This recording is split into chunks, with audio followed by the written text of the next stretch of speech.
All right. Good evening. This is Monday, June 15th, 2020, Committee of the Whole Board of Education meeting at 6 o'clock.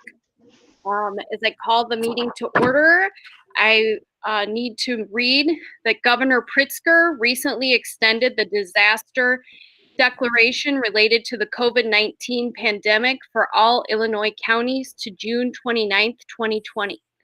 Based on the current public health concerns, I, as head of the public body, have determined that it is neither practical or prudent to hold an in-person meeting of the Board of Education on June 15th, 2020.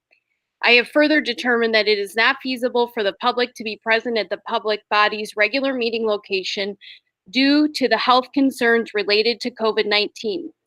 This board meeting will be remote and comply with the procedures set forth in Public Act 101-640 that was signed by Governor Pritzker on June 12th, 2020. With that, the meeting is called to order. And at this time, I'll do a roll call of both the board and other members present. So, Margaret Harrell.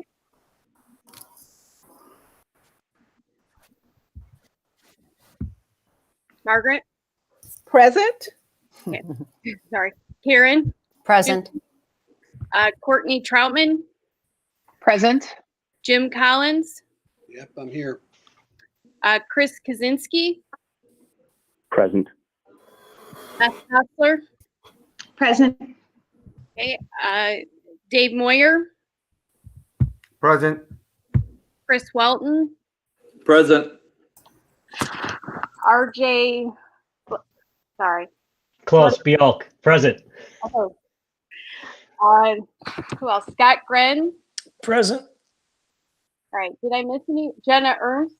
Present. All right. Did I miss anybody? Dave Smith, present. Dave Smith. Still present. For a little longer. All right. And I'm Kara Caporio. All right. We have a full board present and part of the administration. At this time, we will say the Pledge of Allegiance. I pledge allegiance to the flag of the United States of America. And to the republic for which it stands, one nation, under God, indivisible, with liberty and justice for all. All right.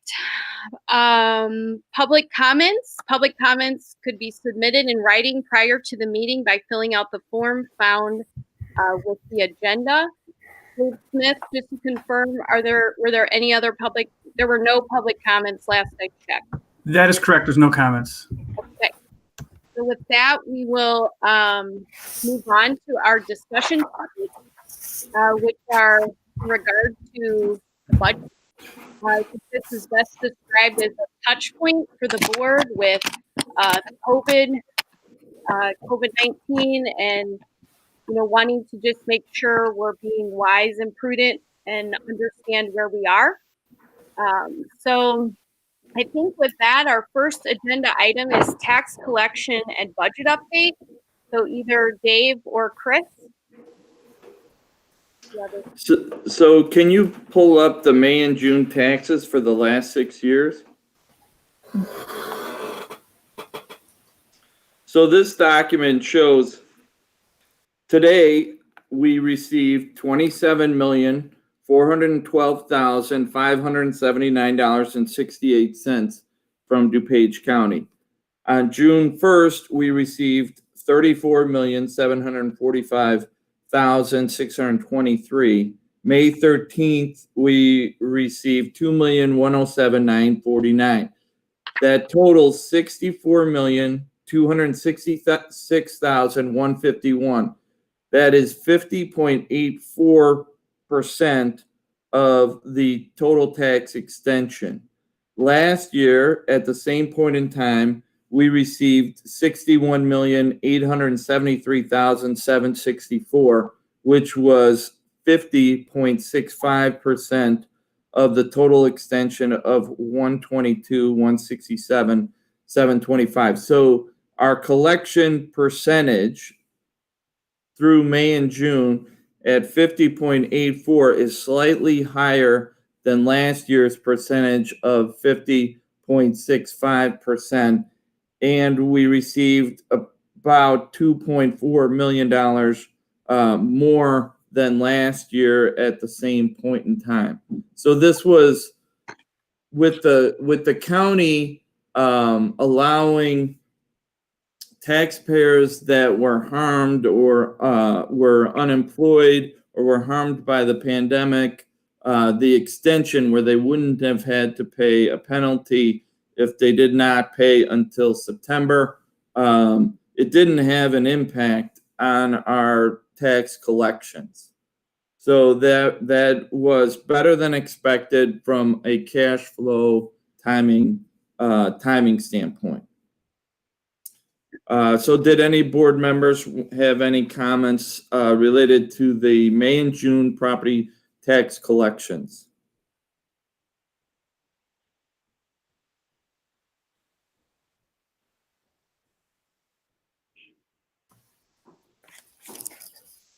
All right, so let's move on then to 3B. And we'll touch more on the budget timeline in 3B.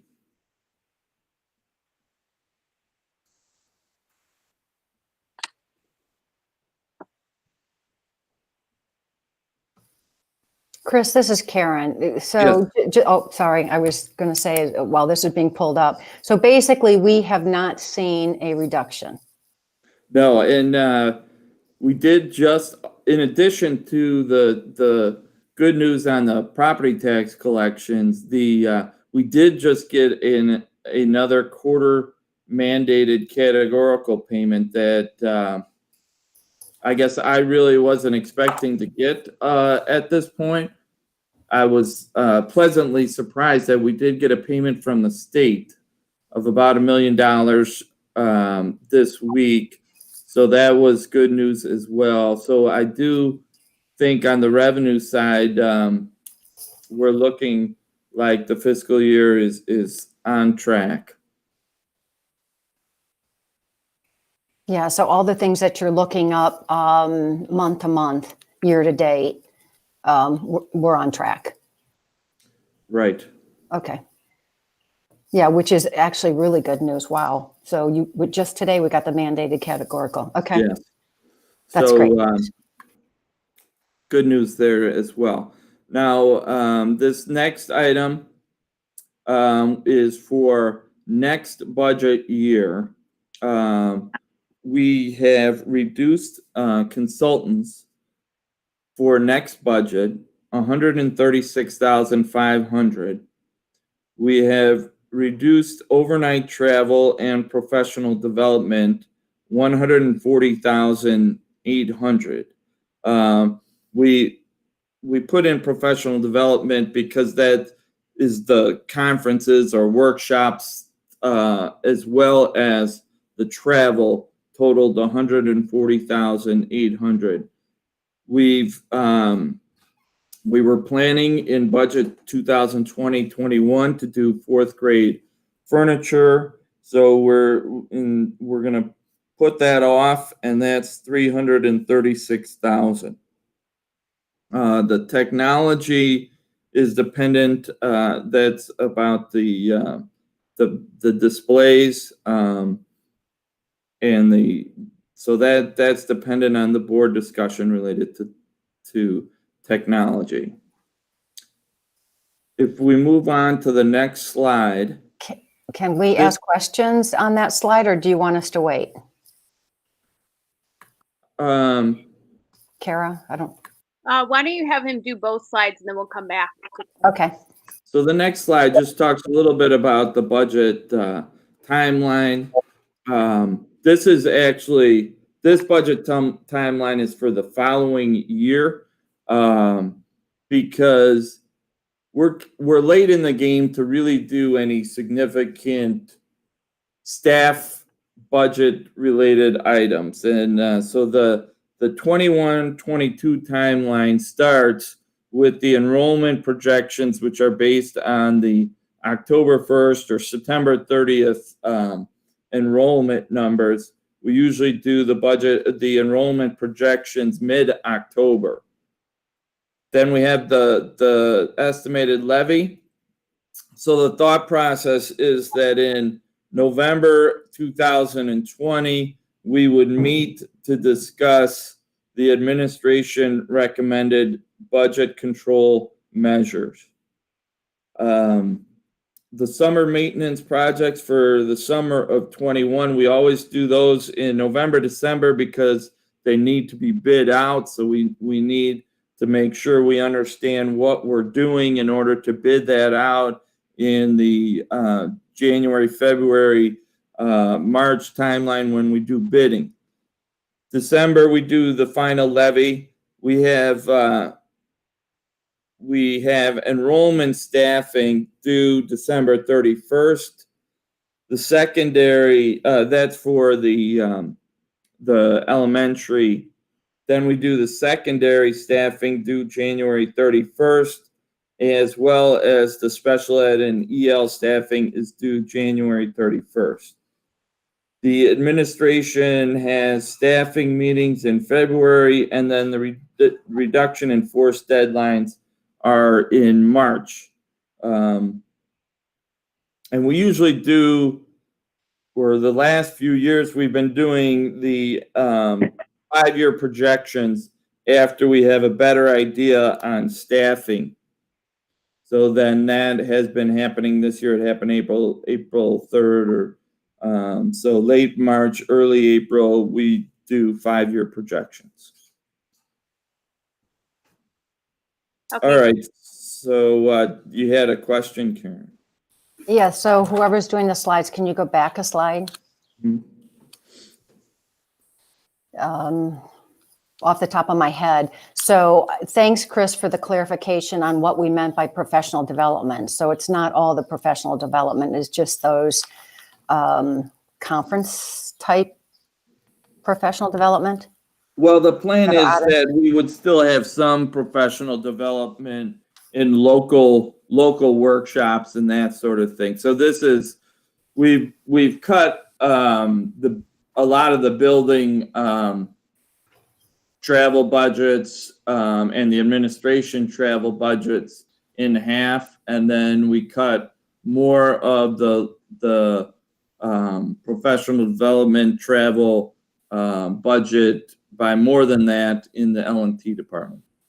All of the professional learning this year, there's, with the exception of possibly a LUDA conference or something like that, depending on how that goes with how the year unfolds, has been eliminated except the person, Christine, who you'll hear from tomorrow night, who has already been accepted to present at a conference in December. Every other piece of offsite travel has been eliminated. It's all on-site and job embedded, and any outside support that we're using to support that work is directly tied to PLCs, technology integration, the MTSS work, the co-teaching, the things that you know are very prominent in our interest in serving all students, closing gaps, getting better at our assessment practices, et cetera. So you'll see some of that to support our work. But there's been overall, and since Kris made this slide, there's been a few other budget reductions, I believe. But overall, we've reduced consultants from about 280,000 to about 80,000 in our operations. And then the rest of it is in grants. RJ, can you present it's slide 1 of item 3B? Oh, yep. Sorry about that. Dave, you ended with grants. Can you just elaborate what that means when you say the professional the professional? Well, we have IDEA is Individuals with Disabilities in Education Act, and that money comes to us in a flow-through manner from the feds. So we do have percentages of that need to be used for professional learning. And so we take as much out of that as we can.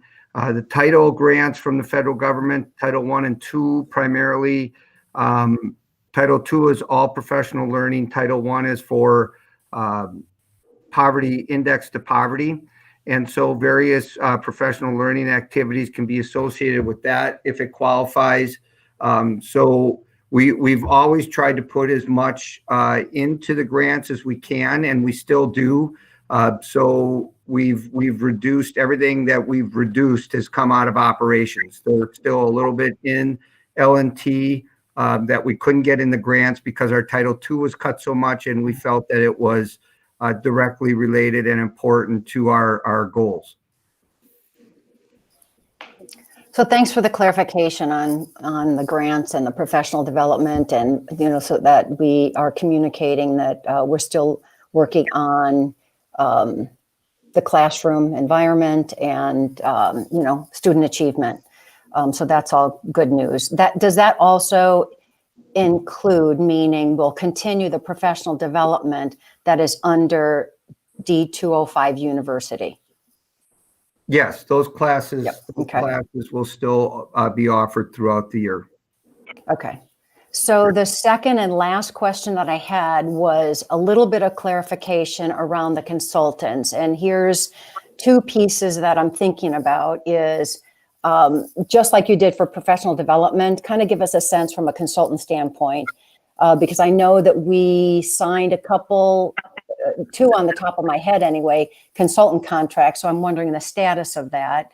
One, Max McGee, two, Eric Scheninger, and there might be others, but so that's one piece. The second piece is tomorrow night, there's a bunch of consultants. So help us understand from the bigger picture, just like you did professional development, what we mean by reduced consultants. Well, we didn't pay Max for the work. He's with ECRA, and they've only been paid for the work that they've performed, but we still have an outstanding contract with them when we're ready to resume that. And the Scheninger contract has already been signed. He's scheduled to come in April. So that was approved by the board back in February, I think, before we started talking about consultant budgets. So the consultant budgets, we have some consultant budget going toward co-teaching, toward the state MTSS consultants that are going to come in and support our buildings and getting our MTSS work straightened out and off the ground and consistent across the district, and then supporting our PLC work that we're doing with strengthening the focus on outcomes and leading the work at the building level. Those I think are the three primary areas. And then there's a little bit of work that is year two of the work that they've been doing with the middle schools in terms of the ELA implementation of workshop model at the middle school level. Those are the four areas that are being supported by consultants this year. In addition to the two that you mentioned, which are, one is related to technology, the other was related to the Thrive D205 work. Okay, so with Eric, he's still moving forward, or we're still moving forward with him, and that has to do with outcomes for technology integration. Okay, thank you. Can I ask a follow-on to Karen's question? So the consultants in tomorrow night's meeting that you're asking us to vote on, are they funded by outside grants, or are they funded by our budget? The majority of it, I think that there's 84,000 that is in our budget, and the rest of it is all in grants for the whole year. So some of those contracts, I think that were already signed that are in the budget are included in that number. So do you know what the total coming out of the budget, the non-grant funded consultant bill will be for the coming $84,000. That's for it? 84. Okay. And this is Kris, just to or Jim, were you done with that line of questioning, or? And my next question is on overnight travel and professional development. So if you got one on consultants, please go ahead. Yeah, if you don't mind. So what you're saying is that currently we spend let's call it $250,000 a year on third-party consultants. You're cutting that by 140-ish, which leaves, around 80 or 90 that you expect to be spending on a run rate. And that's not including capital that's being reimbursed by federal programs. Is that correct? That's correct. We have, there are other consultants that are used for work through technology, facilities, the business office. I'm talking about learning and teaching. So the majority, the consultants that we spent it's roughly $200,000. We spent about $284,000 out of learning and teaching on consultants and travel last year. That number is down to $84,000. So we cut $200,000 out of our operating funds.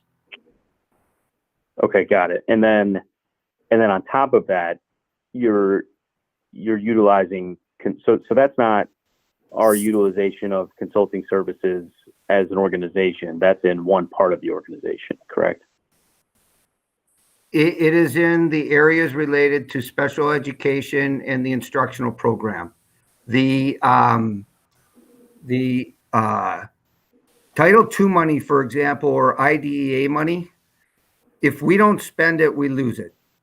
So it has to be spent on something. So we try to decide what our top priorities are that best support what we need in that particular year to advance learning, and that's where we allocate those funds. But if we don't spend them, we lose them. Okay. Yeah, I guess where I'm trying to get, Dave, is the 240 grand total, or 250. That's not District 205's total consultant spend. It's much higher. It's higher than that, right? Because you have other parts of the organization, not learning and teaching, that are also using third parties. Well, I could tell you that I asked Nikki to cut back on what we have control over the learning and teaching, which is the professional learning and the travel, which we were asked to take a look at. And so we did that. Some of the things that we use with our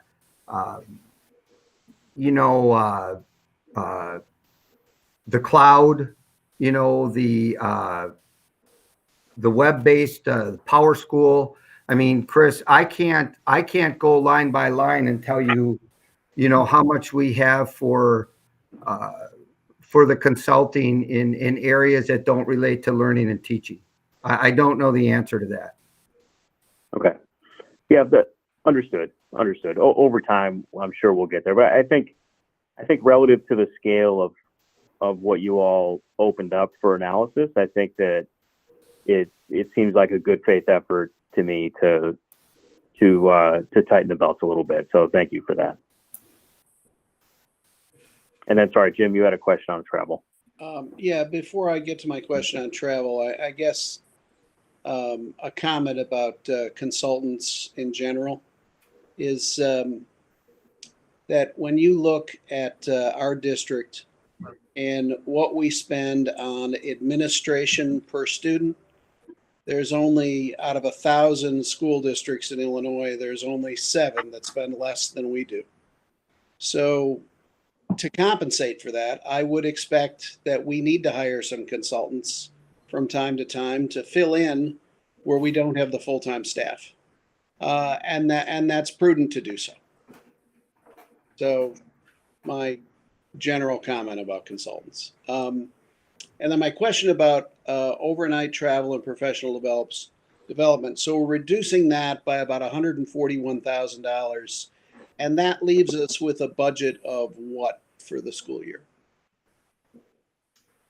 Well, to be honest with you, almost zero, because I had never gone to AASA in my career until the last 2 years when we were accepted to present.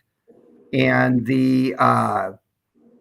so we're not going there this year. We took a team of people to model schools every year. We're not going there. We had some expenditures over the last year with the innovation cohort. That has ended. Those are examples of things that we're not doing. I do not intend to go to the DMG superintendent's event in January like I have every year, even if they have it. So basically, we wiped out everything. I'm expecting there might be a couple of things related to IASA or LUDA as it relates to me. And Kris may have a couple things related to IASBO that we do at a state or regional level. But essentially, with the exception, like I said, of Christine, who was accepted to present at Learning Forward with her coach on what they're doing with their seed grant, and that's in December. We've cut out all travel. Dave, no, we didn't actually.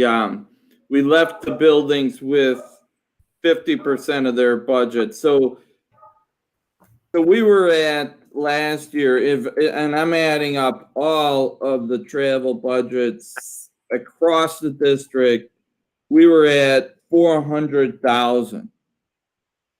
We're cutting 148, leaving us with 259,000. And that's all travel. And I had the wording in the slide is a little, I mean, we're eliminating overnight travel altogether and only having local travel left. We didn't want to leave each building with nothing just in case there are some critical things that the principals need teachers to go to for some reason or another, you know. So we cut them by 50%, but it's for local. We won't do any overnight travel. So that would be, just to clarify, that would be like a professional development opportunity that comes up that a building would sense that they need locally. Is that? Yes, local workshops. Okay. So like Chicago, or I mean, what?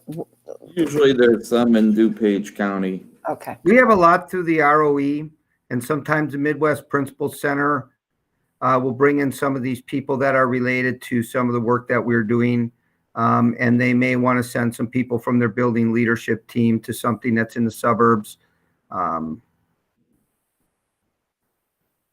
Because of where we live, we have a lot that is, you know, local.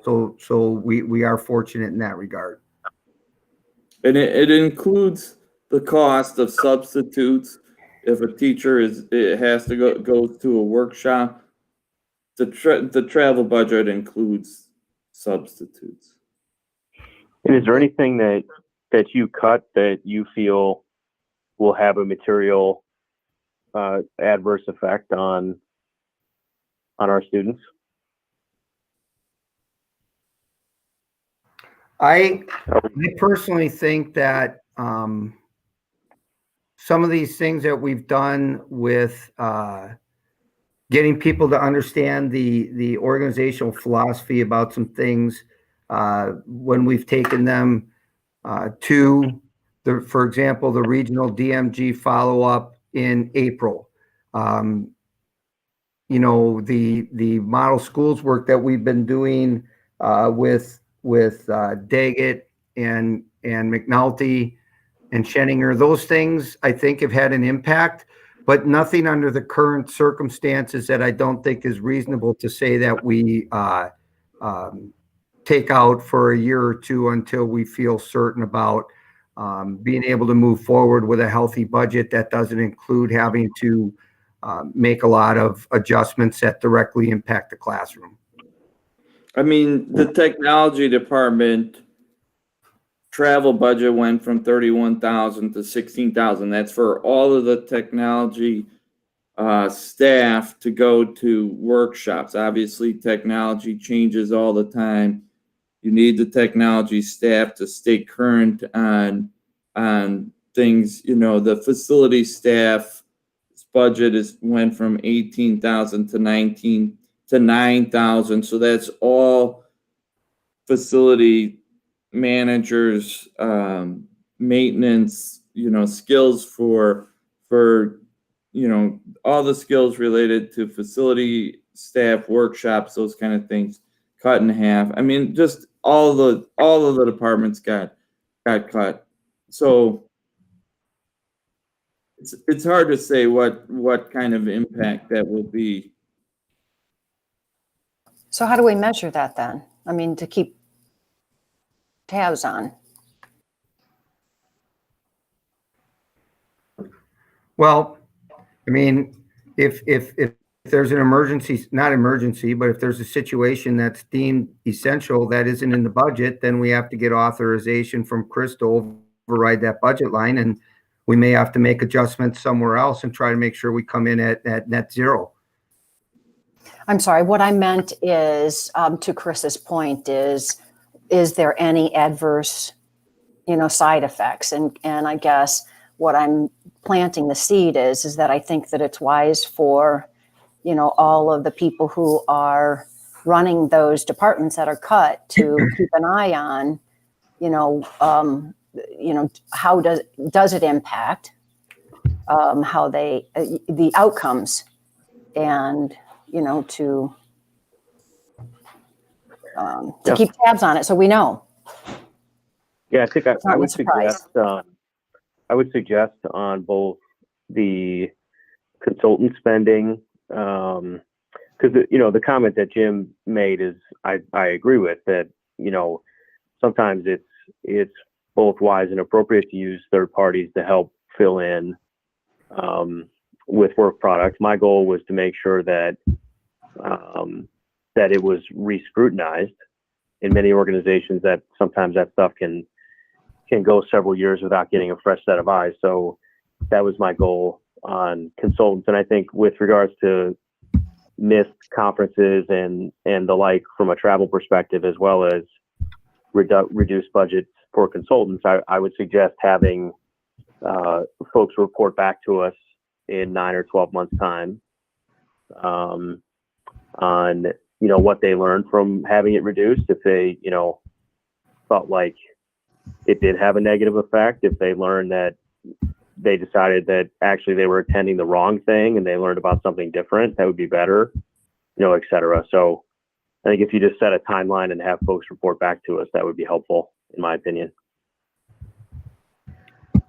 Yeah, I think that the way I would look at that is that would be part of our ongoing operations throughout the year, and then coincide as we develop budget recommendations for the following year. We would be taking a look at where we're at, trying to figure out what we think is appropriate for the following year in terms of what we can support and also in terms of what we've learned, this year by making some of these changes. Mm-hmm. Beth? Yes, first I just want to say thank you for looking at these things, evaluating where we might be able to cut back a little bit.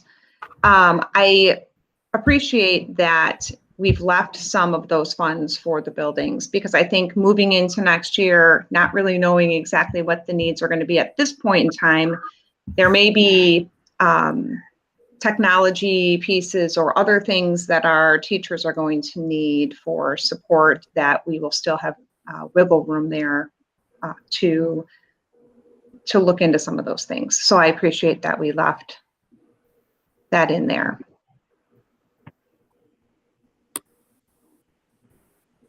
If I can add that, the purpose of tonight's meeting was just to make sure that we had money in the checkbook before we committed to writing any big checks. So I have to say that I'm, while I was confident that people would pay their property taxes by September 1st, I am a little surprised that revenues are not down at all, given that the county has made the offer to allow people to defer their first installment on their property tax to September 1st. So it looks like our, the 85% of our revenues that come from property taxes are in fact as stable as we thought they were. So, the idea here is not to be draconian, but just to make sure that we've got money in the checkbook before we write a check. Yeah, and I agree with that. I think Karen expressed the same sentiment. I'm pleasantly surprised, I would say, at this point as well, with regards to tax collections. Hopefully, in the end, that means our community is not hurting as bad as we had feared economically. We'll see how that. I think there's still time to have to let that play out, but hopefully that's what that means as the quarters go on here. But a good start from a revenue standpoint. I agree with that. Yeah. The other goal, though, I think, from my perspective, was just to, I think any organization should be taking a fresh look at cost structure during periods of volatility. And I do think there's a possibility we may incur additional expenses during the reopening process. It's probably likely that we will do so. And identifying other areas of the organization where we could potentially reduce a like amount of spending to avoid increasing our overall budget by more than we'd like, I think is prudent at this time. So Kris, when I was jogging the other day, I was running numbers in my head, and I'm going to talk to cabinet as we get the school year off the ground. We're really, the buildings, once they launch, we're already into the mode of planning for the following year, quite frankly, as crazy as that sounds. And so we have to start thinking about these things leading into the board discussions that occur all the way as early as beginning in October. And I think that there are some things that we could take a look at for further containment measures that once again are going to, only these will be a little bit more structural. So they will be more of not just sort of temporary decisions to bide some time. They will actually be things that can impact future years as well because of the adjustments. And I think that again, those we can, if we do those and we do those in a thoughtful way, they will not decimate the student experience, and they will bide us enough of a cushion to get through that next year when we take that EAV hit. So I think that a lot of those that go a little bit deeper and are less superficial will come with the next budget cycle, but I do not think that it will be necessary to do anything that is sky is falling type of stuff. Okay. Yeah, Margaret? good to hear. Oh, sorry. Margaret, did you have something? No, thank you. My question was answered. Thank you. I think this is a healthy practice, just to, I know we're doing it because of what happened, because of COVID, but I think this is a healthy mindset and a healthy practice to go through and, scrutinize and just make sure, there's just things are tight. So thank you for doing this, this work. And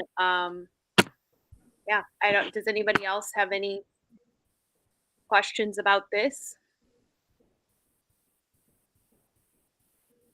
Okay, thanks, Kris. All right, so next then we move to item C, which is updated options for purchase of instructional technology. So not sure if this is Dave, RJ, Dave, or Scott. Well, I just want to read a little thing that I put together just by way of introduction to provide some context as to where we're currently at. And I think that the context is helpful. So in 2015, the board adopted a plan to move to one-on-one learning environment, which was known as MLI. In 2019, the plan had successfully worked its way through all grade levels. The district, when that had occurred, the district formed formed a technology committee to determine the necessary next steps to move technology forward in the district. This was done in conjunction with the implementation of a master facility plan and other types of measures such as support from Scheninger, which was mentioned earlier, and a couple of other things were part of that process.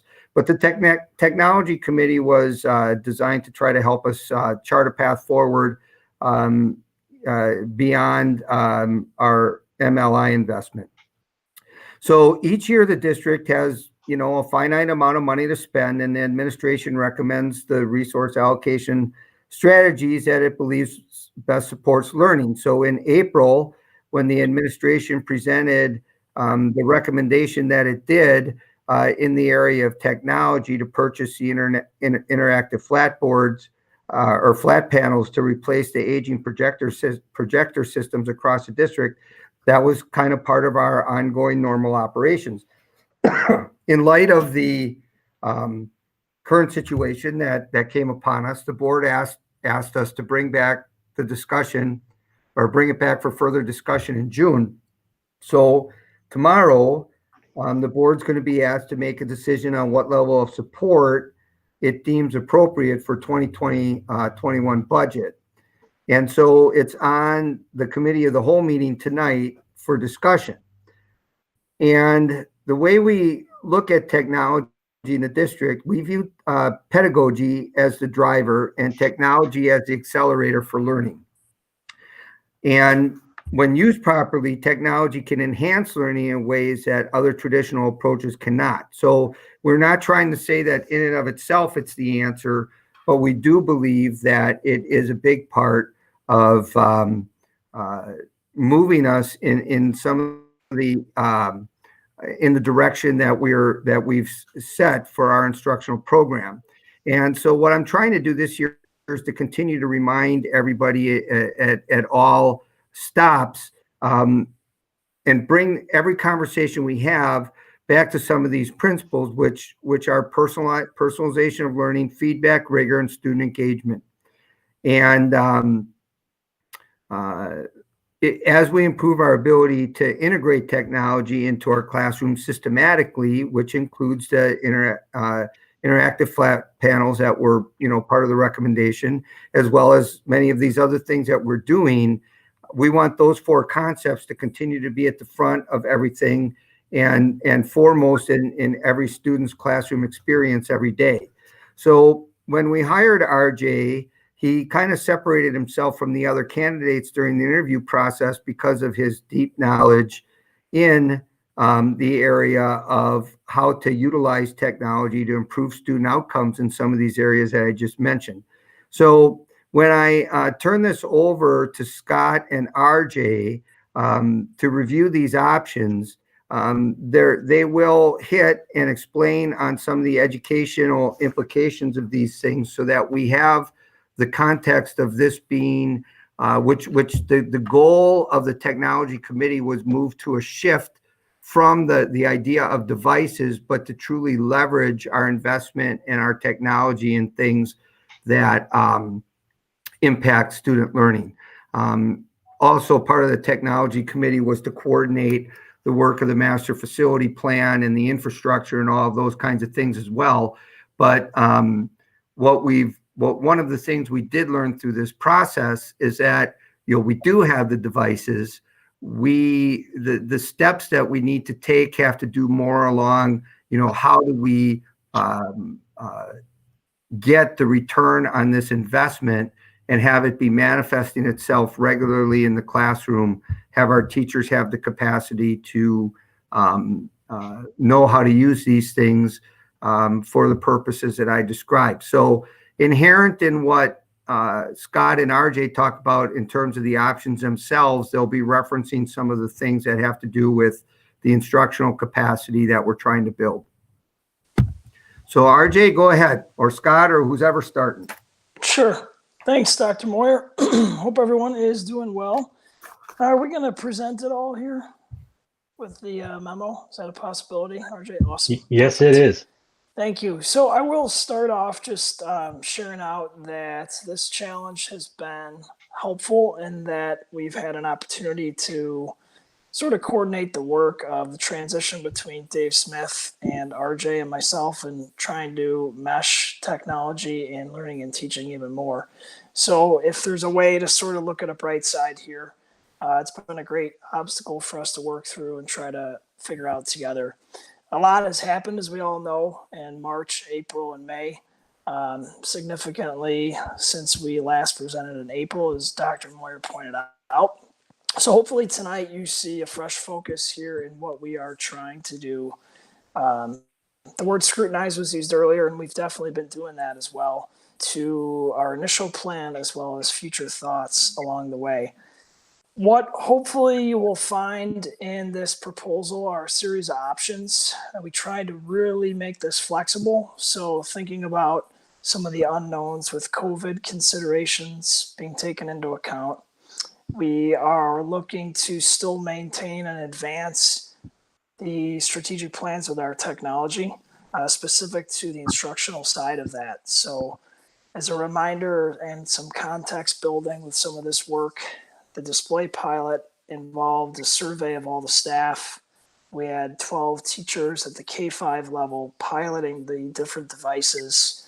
We had some really nice seamless consensus come forth with the actual Clever Touch device, which is the model we are going to talk a little bit more about in a minute, as well as some principals involved from the 4 different elementary schools that had the devices in their buildings. And it was great to have that impact and their involvement along the way too. We also, obviously, given some of the focus here tonight, really tried to make sure that anything fiscal related in the work was completely thought out and analyzed and dissected multiple times. So you'll see not just different options tonight, but different varieties within the options themselves, with some flexibility in the spending, as well as the devices themselves and how they can be used. So not just fiscal responsibility, but actual material responsibility to see if we needed to change our path along the way, how can we adapt the actual potential technology. One of the things we tried to share in advance, which we won't watch tonight, but is a video from a teacher testimonial from one of our District 205 second graders, Ms. Valdez. And she talked a lot about some of the experiences that were felt by many of the piloters involved. As I mentioned a minute ago here, what was really nice about this process is we didn't really have to build consensus with the group. It happened very organically based on the strength of the device that sort of rose to the top, which was the Clever Touch interactive flat panel. The things that were highlighted from Ms. Valdez in her presentation were talked about by others along the way, with a real centering on student engagement, as well as opportunities to really change instruction right in the moment in the classroom, which was really a highlight for me to see as well. You're going to hear in a minute from RJ and just some of his experiences in another district.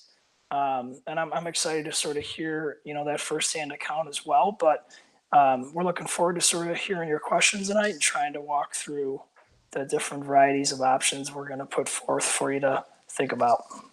RJ, all yours. Thanks, Scott. So I just wanted to take just a quick minute, as Dr. Moyer referenced. I do come with a little bit of experience from a prior school district, and we were 3 years into the refresh of our projector classroom environment. And 3 years ago, we were in a similar situation that I feel like Elmhurst is in right now. We had just recently, a couple years prior to that, adopted a one-to-one teaching and learning program, and actually just a couple years before that, they just upgraded to Wi-Fi. They actually didn't even have Wi-Fi. So as their kind of evolution continued, they went from Wi-Fi to a one-to-one device, and it made a big impact on the teaching and learning that was going on in the classroom. But looking at the classroom space and just kind of rethinking the idea of being future ready, one of the things that really kind of stood out to us was for the display devices, they were kind of a center point for all of our classrooms. They were the place where teachers usually initiated lessons from. They were the place that kids anywhere in the classroom should be able to see and be able to kind of reflect on what the content was being presented. And it really kind of presented an opportunity for us, because it was like we were at the end of our fleet of projectors. We were approaching 8 to 10 years of life. And typically when it comes to a projector, they're rated anywhere, between 2,000 and 5,000 hours worth of use. And we started thinking to ourselves, even at the end of 5,000 hours worth of use for a projector, what is that experience like for our kids? I don't, a little bit of technical background from a projector or a bulb, kind of a projector bulb kind of a concept. As soon as you turn a bulb on, it starts to fade. And after 5 years of fading, you can imagine what the experience would be from a right out of the box projector to a 5-year-old projector. And we thought to ourselves, what is something that we can do to kind of enhance that experience for our kids, but also while enhancing the visual experience, also leverage some of the latest technologies that are available to our students. And through, kind of navigating different options, different technologies, one of the things that really stood out to us was this idea or this concept of an interactive flat panel.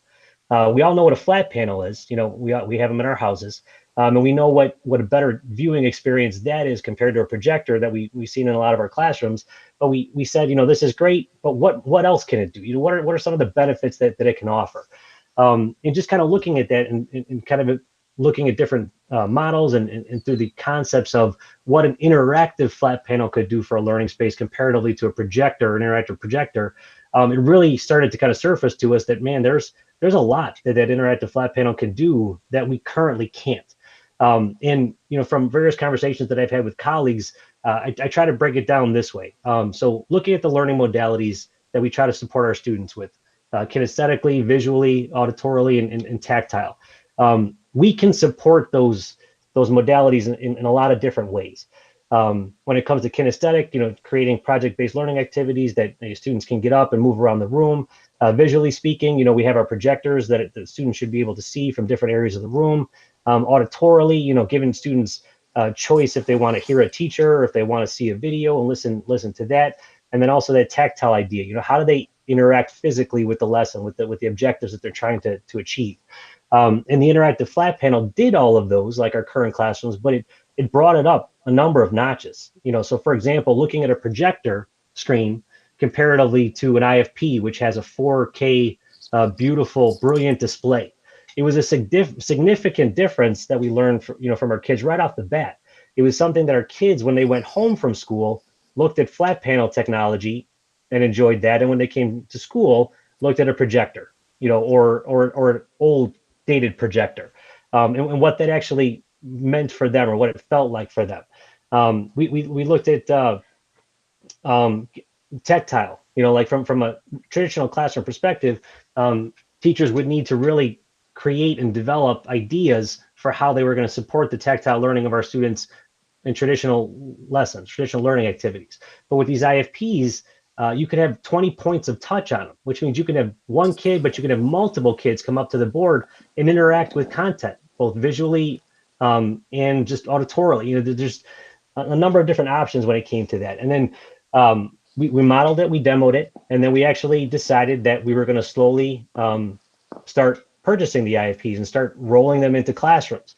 And the way we looked at that was more of a grade level specific perspective. So for example, we had our early elementary, we had all of our kindergarten rooms, actually to support a construction project that was going on at the time. They were outfitted with the IFPs. They were included in the IFP demonstrations, and they decided and they wanted to move forward with, at the time it was smart boards. But at the time when we brought these smart boards in, they were like, oh great, what does it do? The teachers looked at us and said, what does this IFP do? And we said, it does everything you're currently doing and more. And they were like, well, what does that mean? What does that actually look like? And I just happened to, thinking about some of the examples of some ways that this has changed learning in my prior district. We had a 7th grade, just going to give you an example, a 7th grade science teacher somehow worked himself into a relationship with a group of scientists. And he wanted to have a scientist actually give a presentation or a demonstration to his classroom kids. The problem was the scientists were actually on a Navy ship that was out at sea, and they had to kind of call in at a certain time of the day. This time of the day happened to be right during the lunch period when all of the bigger spaces in the school were taken up. So we wanted to really capitalize on the opportunity here for this lesson, but the teacher was like, what can I do? And luckily, he was one of the teachers who at that point had one of these IFPs, and we were able to actually use a media, like a library IFP that was available, and his IFP that was in his classroom.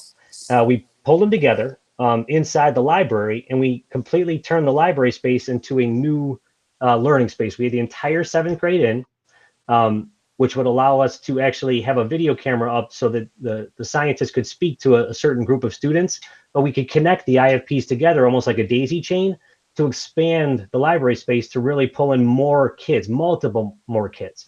And it was something that was quick, something that was easy. We didn't have to adjust the learning space with construction. We didn't have to modify, add projectors. It was something that was mobile. It was something that the teacher could count on from the interactive flat panel experience that they had, and it really got the kids excited. It really got them a chance to kind of see what that looked like. I've had Spanish teachers in 6th grade in my last district that were able to connect up to 50 student devices to their board.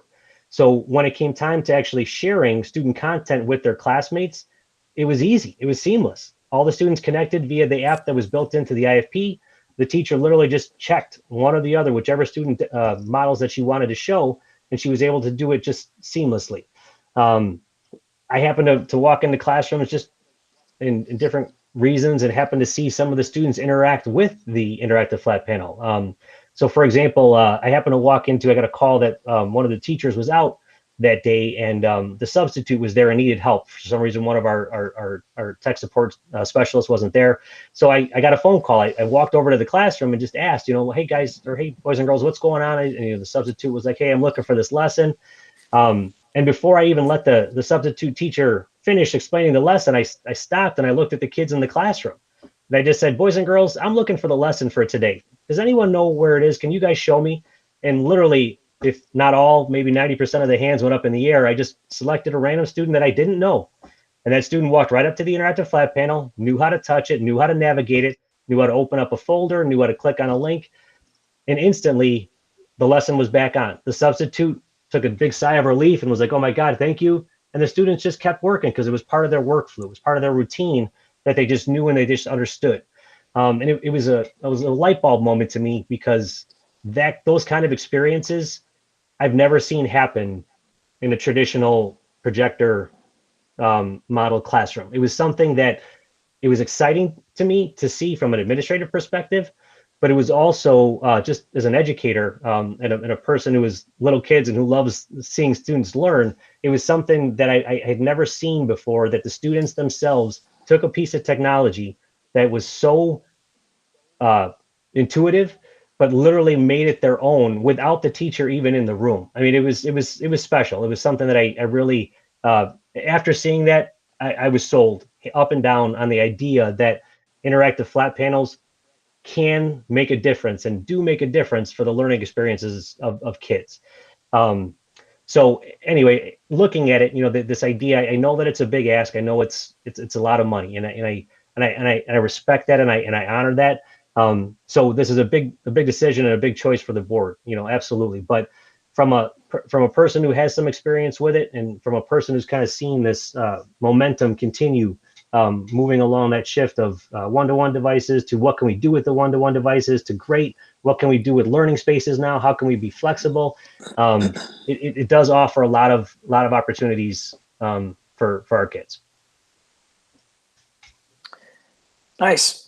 So one of the advantages to having a little bit more time to work through this is the realization, alongside COVID and the remote e-learning scenarios, and the realization being that devices are needed at the kindergarten level for additional iPads. So what you have in front of you is a proposal and a series of options that have that adjustment made. The reason I stress that as a difference is that was not part of the initial proposal in April. Obviously, at that point in time, things were a little bit more raw and new with regard to COVID and being closed with school. So one of the realizations that came forth, and Dave Smith can expound upon this a little more, was that kindergarten iPads, and going from what is currently a 2-to-1 ratio to a 1-to-1 ratio would be a major benefit for us, whether remote or in the classrooms at any point in time in the future. So what you're going to see there is a little bit of an adjustment. So if the numbers look a little different, you have to keep in mind that all of those scenarios, with the exception of number 1, are accounting for the addition of iPads that would double our iPads for those kindergartners.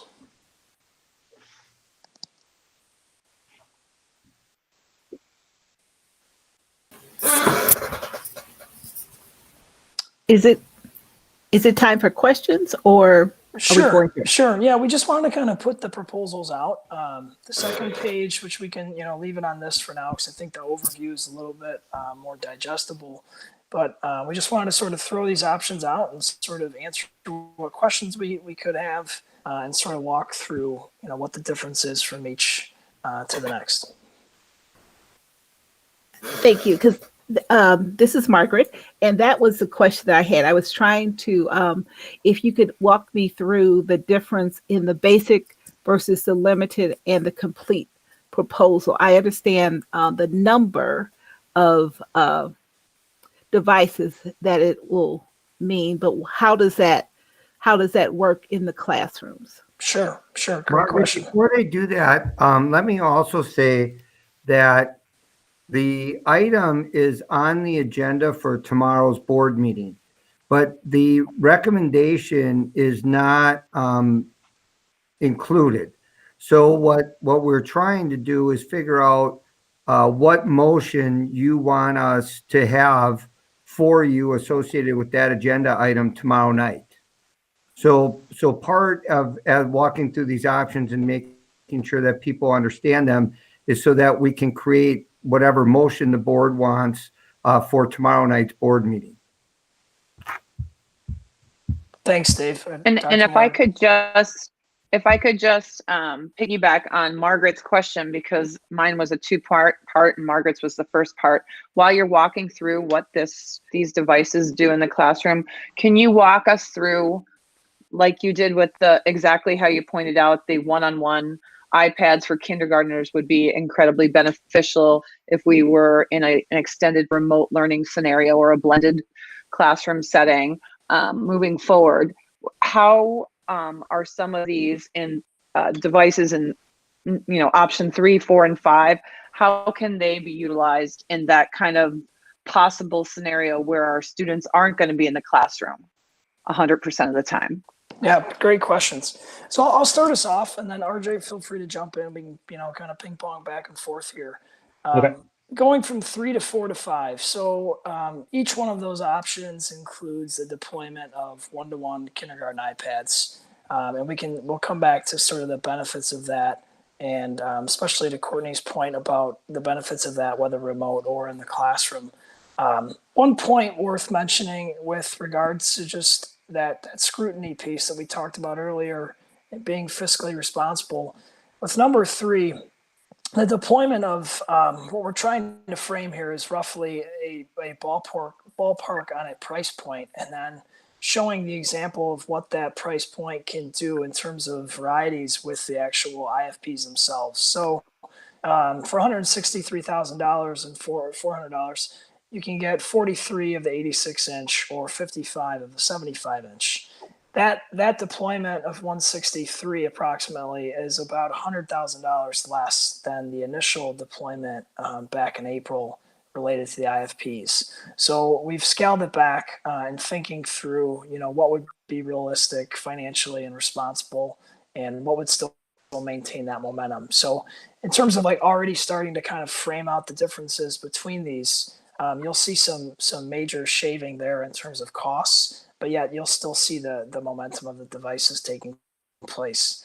Another big savings there in regards to the difference between number 3 and the initial proposal is roughly $22,000 saved by shifting from a vendor-provided mobile card assembly, which I know seems, at first why weren't we doing that ourselves? But it's very similar to building a grill. And if you've ever had to build a grill, you oftentimes wish you had asked Home Depot to do it for you. But the mobile card assembly will save us roughly $22,000 if in fact that ends up being the case. Number 3 would be a postponing of the 612 display pilot. So similar to what took place at the K5 level over the last year and a half with the 12 volunteers piloting different devices, we would replicate that in a similar fashion 612 to make sure that, you know, any proposal similar to the Clever Touch arriving, any proposal of whether or not to use an interactive flat panel at 612 or to go a different route, but to make sure that any proposal like that would involve the stakeholders and would have a series of data points along the way. So that's number 3. RJ, anything I missed on that? I tried to kind of stay at a high level. Yeah, I know no, I didn't talk too much yet about the remote piece to that, but I thought maybe we could go through them and then come back to the remote benefits. But anything I missed at all? no, you're exactly right. Okay. Margaret, did you have? I did.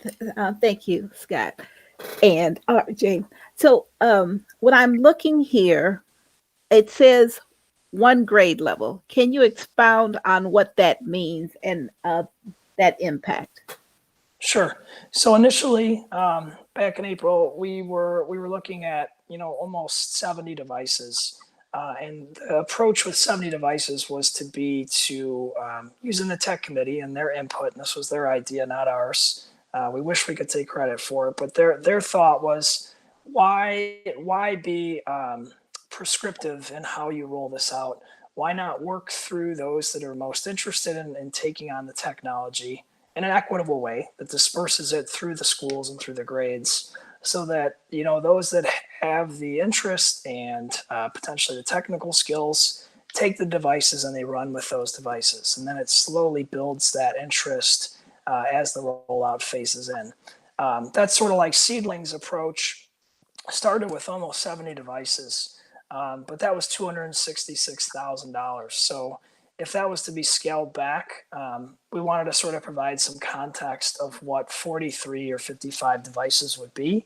And it could be equatable to roughly 1 grade level for the district, just to kind of help contextualize, you know, where's that money going and sort of who is that benefiting.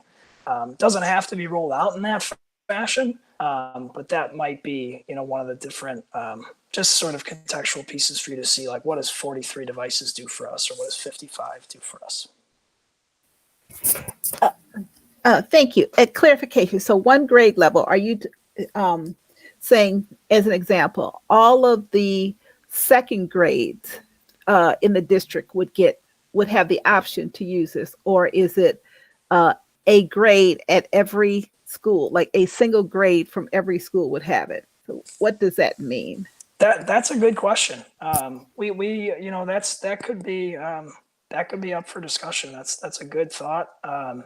Initially in my explanation, I was just from an example standpoint considering 1 grade across the district, but that's a good point. Maybe it looks different building to building.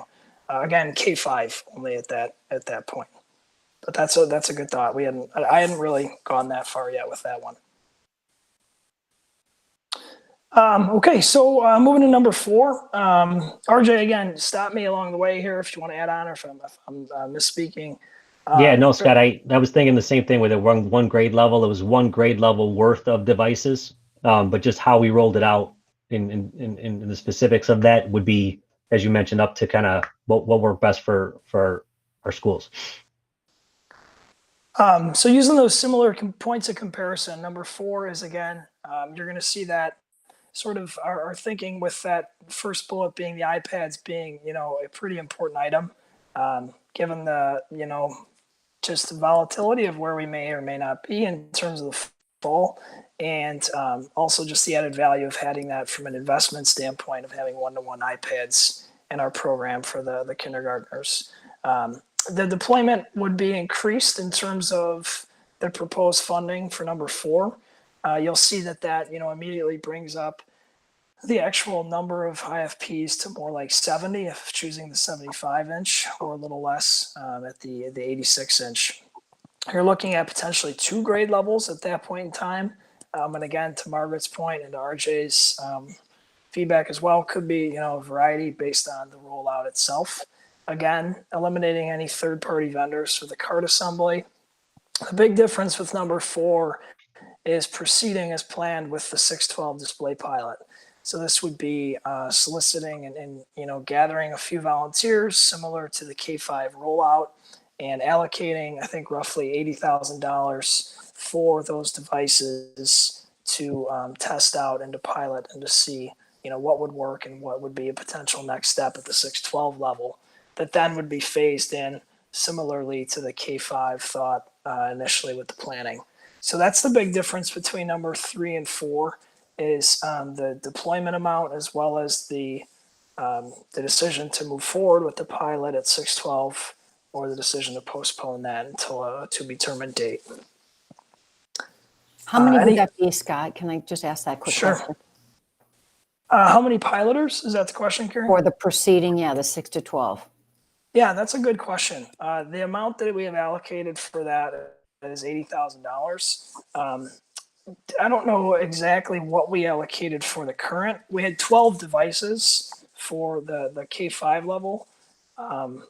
Dave Smith, did you want to chime in? Is that going to be more? A few more devices at 612? I anticipate that it would be more only because in the higher grade levels, and this is also based on a classroom display technology needs assessment survey that we did at the 6 to 12 level with the teachers.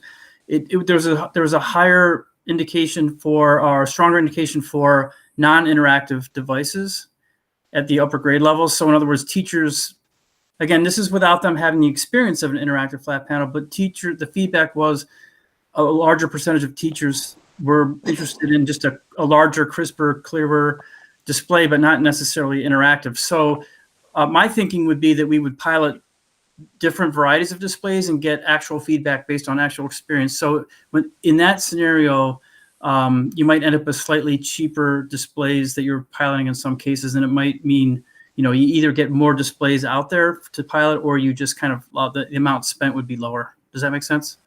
I do want to add, when Dave is using the word display, what he's referring to, and this is a point of clarification for myself earlier in the planning, is that if an interactive flat panel, which again is different than a big TV in a classroom, if that was to be one of the potential devices that get piloted 612, we would use the Clever Touch as that. So in other words, this isn't a repeat of what happened at K5.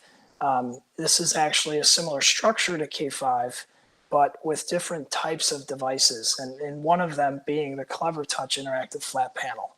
So at K5, they all had interactive flat panels. We would not want to have, the reason I point this out is we wouldn't want to have at a K12 level all of these different types of interactive flat panels circulating the district. I think a more ideal scenario would be if interactive flat panels were sought at 612, that there would be some consistency. So you could have a potential sophomore teacher in a high school talking to a kindergartner and saying, are you aware of this feature in the Clever Touch? It's pretty amazing. It works in the high school when we do annotation. It can work in the kindergarten level when you all share out, after you're working through, the alphabet or whatever it may be. So I just want to kind of point out the difference that display pilot is for displays. It's not an interactive flat panel pilot at the 612 level. Anything we missed on that, RJ, Dave Smith, for number 4? No. All right. So the number 5 is similar to what was reviewed in April, either the 14th to the 28th. And that is the difference there is that the deployment of the kindergarten iPads has been added on. And, again, to Courtney's point earlier is, the pros and cons of thinking through potential remote e-learning or some variety of that. Having that additional piece, seems like something that the administration has agreed is really worthwhile for us to think about and to really put forward in the proposals. And then, the deployment there, the amount you're going to see has increased. That was the first initial thinking in terms of how many IFPs to roll out. That had the third-party mobile card assembly, and we're thinking about, removing that and the other options there. And then that was also a proceeding with the 612 display pilots as were initially planned. So if you look at this in a little bit more detail, really that deployment of the kindergarten iPads is roughly $100,000. So if you're thinking about, well, what were we looking at back in April? It was, basically either this 510 or 538. And again, those differences exist because of the different potential carts that are up for possibility, one being more expensive than the other. So if you were to look at that and say, well, what were we looking at in April? Help break this down for me. If you remove $100,000 from there, that's roughly the iPad allocation. If that helps you sort of contextualize a comparison between now and what was, looked at in April.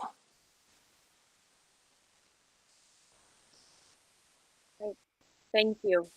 I just want to ask a clarifying question. And if you said this in April, I'm sorry, I've just forgotten, but what's the thinking?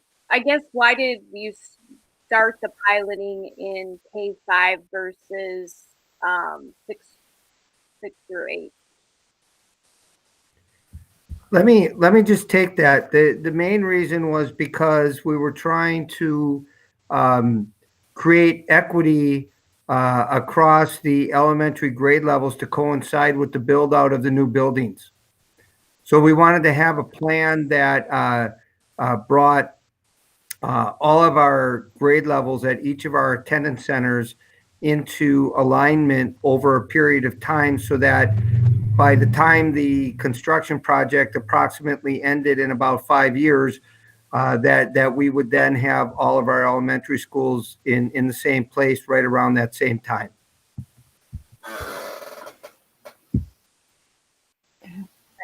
Margaret, do you have something? Yeah, a question in looking at the 4 and the option 4 and option 5, the limited versus the complete. Is the only difference the size of the flat panels, or is there something more significant that the 86-inch does that the 75-inch does not? The other thing is the third-party mobile cart assembly. At the time that we were looking at this, we were nervous about supply chains and the amount of time that it was going to take to have the IFPs delivered, but also the carts delivered and then put together. And really looking at it, not knowing a lot at that moment, it was something that we had considered as something we should probably really look at, because if we wanted to get the school year started day one with these in the classrooms, what it would take to get that done. Besides the size is one of the other things that was in there. From a size perspective, though, when it comes to the Clever Touch, size is only for visual support. The operating system that supports both boards, they're consistent across the software that's used on any size Clever Touch board, so it's consistent as well. So the size, looking at option 5 compared to option 4 is there, and as well as that third party mobile cart assembly. And I'll just add that the boards that were piloted this year in the 12 classrooms are 86-inch displays. The teachers felt, that's what their experience is, so they don't have the other experience, but they were very happy with that size of display. That's one of the reasons why we led off with that 86-inch. But I think, RJ, if I'm not mistaken, in your district, did you go with the 75-inch model? Yeah, we were kind of a mixed bag between 65 and 75, kind of more trending toward going with the bigger 75, especially as the prices of the IPs have come down over the last few years. It just seems to fit the classroom's size better. Okay, thank you. And then one more question, if you will, on the 612 pilot. And I would just want to make sure I understand the process that was discussed. Is that it would be there would be a variety of different devices available, and the 612 faculty would determine which device would be most appropriate? It's a question. They would give their feedback. The reason I went on that that tangent there is I wanted to make sure everyone was clear, because I think it helped me in my own learning to know that the devices they're looking at are not necessarily interactive flat panels. So I think it sounds like we're on the same page, Margaret and I, about they would be experimenting with these different devices, some of which may not be an interactive flat panel. So some may just be a device that is used to project, the imagery from the classroom. It may not necessarily be an interactive flat panel, which is totally, distinctive in its own way. Okay, thank you. And then this is a question for RJ, since you've had some experience with this. And I can't recall, did you see a difference in how the older students or older classrooms use equipment versus the younger classrooms? I did, yeah. Just in that example that I provided with the 7th grade science teacher, that was something that it was kind of mind blowing to me a little bit, because I was like, man, they did that all by themselves. The teacher initiated it, and at a moment's notice, we were able to support the objectives for the lesson that they were trying to accomplish. But from the elementary side, or the early elementary side, even, for example, one of the things that I've seen with our kindergarten and 1st grade teachers is they do story time. And during story time, and I've been out of the early grades for a little bit, so I'm just going to speak, but please just take this with a grain of salt. Story time is not nap time, but from what I understand, while the story is being read or while the teacher's sliding from page to page on the IFP, the students can kind of relax, or if they want to interact, they can. So I've seen how the teachers really kind of leverage that board to generate that excitement for the story for the kids, because they don't seem to take naps then, because they're excited about it. So I know that they're using it in different ways, across the different grade levels, but I did, and I have seen that those IFPs do support whatever those learning objectives are, those teaching objectives across the different grade levels. Did you have any experience with how high school might have used it? Or I did not. When it came to the high school, it was the feeder district was Stevenson High School, and they were actually kind of more focused on putting multiple displays inside of a classroom space, not necessarily the interactive features of one display. So they had, depending on the classroom, depending on the need, they had a couple different projectors in the room. I would always ask the director why you guys keep going with projectors, and it was kind of a back and forth and stuff. But no, I didn't see the interactive pieces so much at the high school level. Okay, thank you.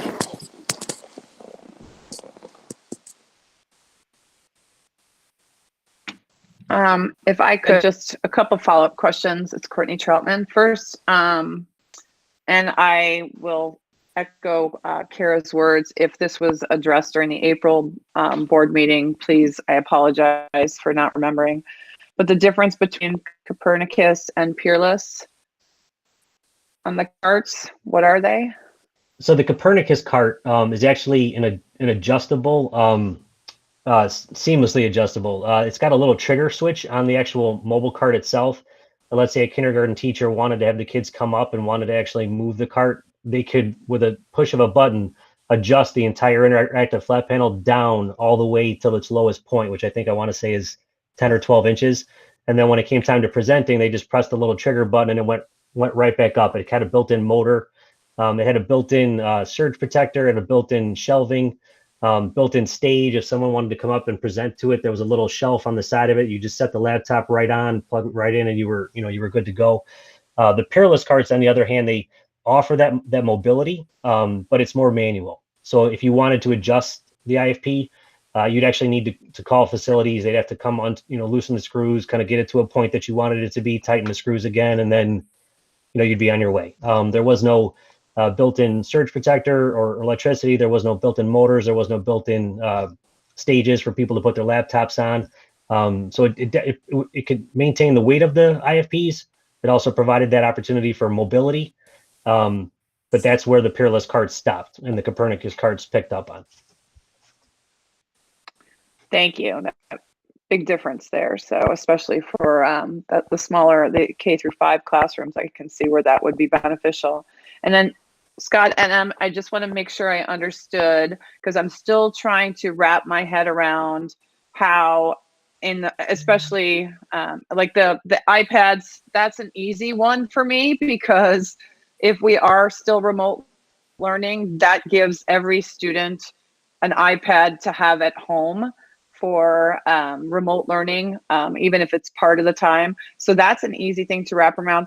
Is there some benefit that teachers, through the IFPs, that even in the scenario where, say, we're, smaller class size, so kids are not in the classroom or in school as much, I mean, does the possibility present itself where a teacher could be in one place and using these screens to project to multiple classrooms so that the teacher is teaching bigger groups of kids at the same time? I'm trying to understand if there is some technology here that it's helping us when we're not in the classroom, because I think we all recognize that that's a real possibility for an extended amount of time. And that, to me, is the kind of technology that we should be striving for, because I think this is going to be a reality for us some time, especially K through 12, when we are talking about, ever since I can remember, more, even having nothing to do with our current COVID situation, but more blended learning, more remote, like just the classrooms at the high school level. There is more and more classes where they're not in the classroom all the time. So I'm just wondering if the technology is there to kind of address that kind of benefit. Sure. So the in-class part we've talked about, and I think that, you sounds like everyone feels confident in, how this would add value in the class. And I think, one of the things the piloters talked about is, when you teach with this device, you don't really want to teach without this device. And I think we probably felt that most, in March and April, when I think teachers were forced to, given just the heightened speed of change and being out of the school, sort of lowered the way in which they teach. And I don't think folks want to do that again in the fall. One of the things we heard from in the survey results from remote e-learning, the second round, for both parents and students, the number one obvious item that was requested the most and rose to the top was a call out for more personalized learning. And that was regardless of what happens next. That involved things like more student to teacher interaction, more class to teacher interaction. And last week we had a really neat presentation from a professional development provider that utilizes the interactive flat panel. And they utilized it and all the features it has with the simple addition of a camera device attached to their computers. Our teachers have that same camera device built into their Chromebooks and their other devices. So could they, potentially similar to what we're doing now, replicate what's on the screen out in either a pre-recorded video or a live video? They could if they're in the class doing that actual process. They do have to be with the device in order to do that. The provider talked about that changing in the future as they sort of build out one of the apps that they have called Links. But right now it requires the use of the camera and the user, and correct me if I'm wrong, RJ and Dave, to be present with the device. So that could mean that I'm going into the classroom one day, I'm pre-recording a video, and I'm broadcasting and recording that out to my class, or it's live based on, the potential synchronous or asynchronous learning that goes forward. Does that sort of help visualize sort of its use? Yeah, definitely. I mean, and that's the kind of, I agree. I mean, like if we were 100% in the classroom, this to me, just speaking from my perspective only, is a no-brainer, right? Like this is the stuff that we should be doing, that the way teachers should be teaching. And of course, and I think, all of us have learned to sort of appreciate the way things were before and the way things are now. And sure. I think that I'm sure teachers are appreciating the technology piece being that they used to have and that they didn't have available to them in these last couple of months.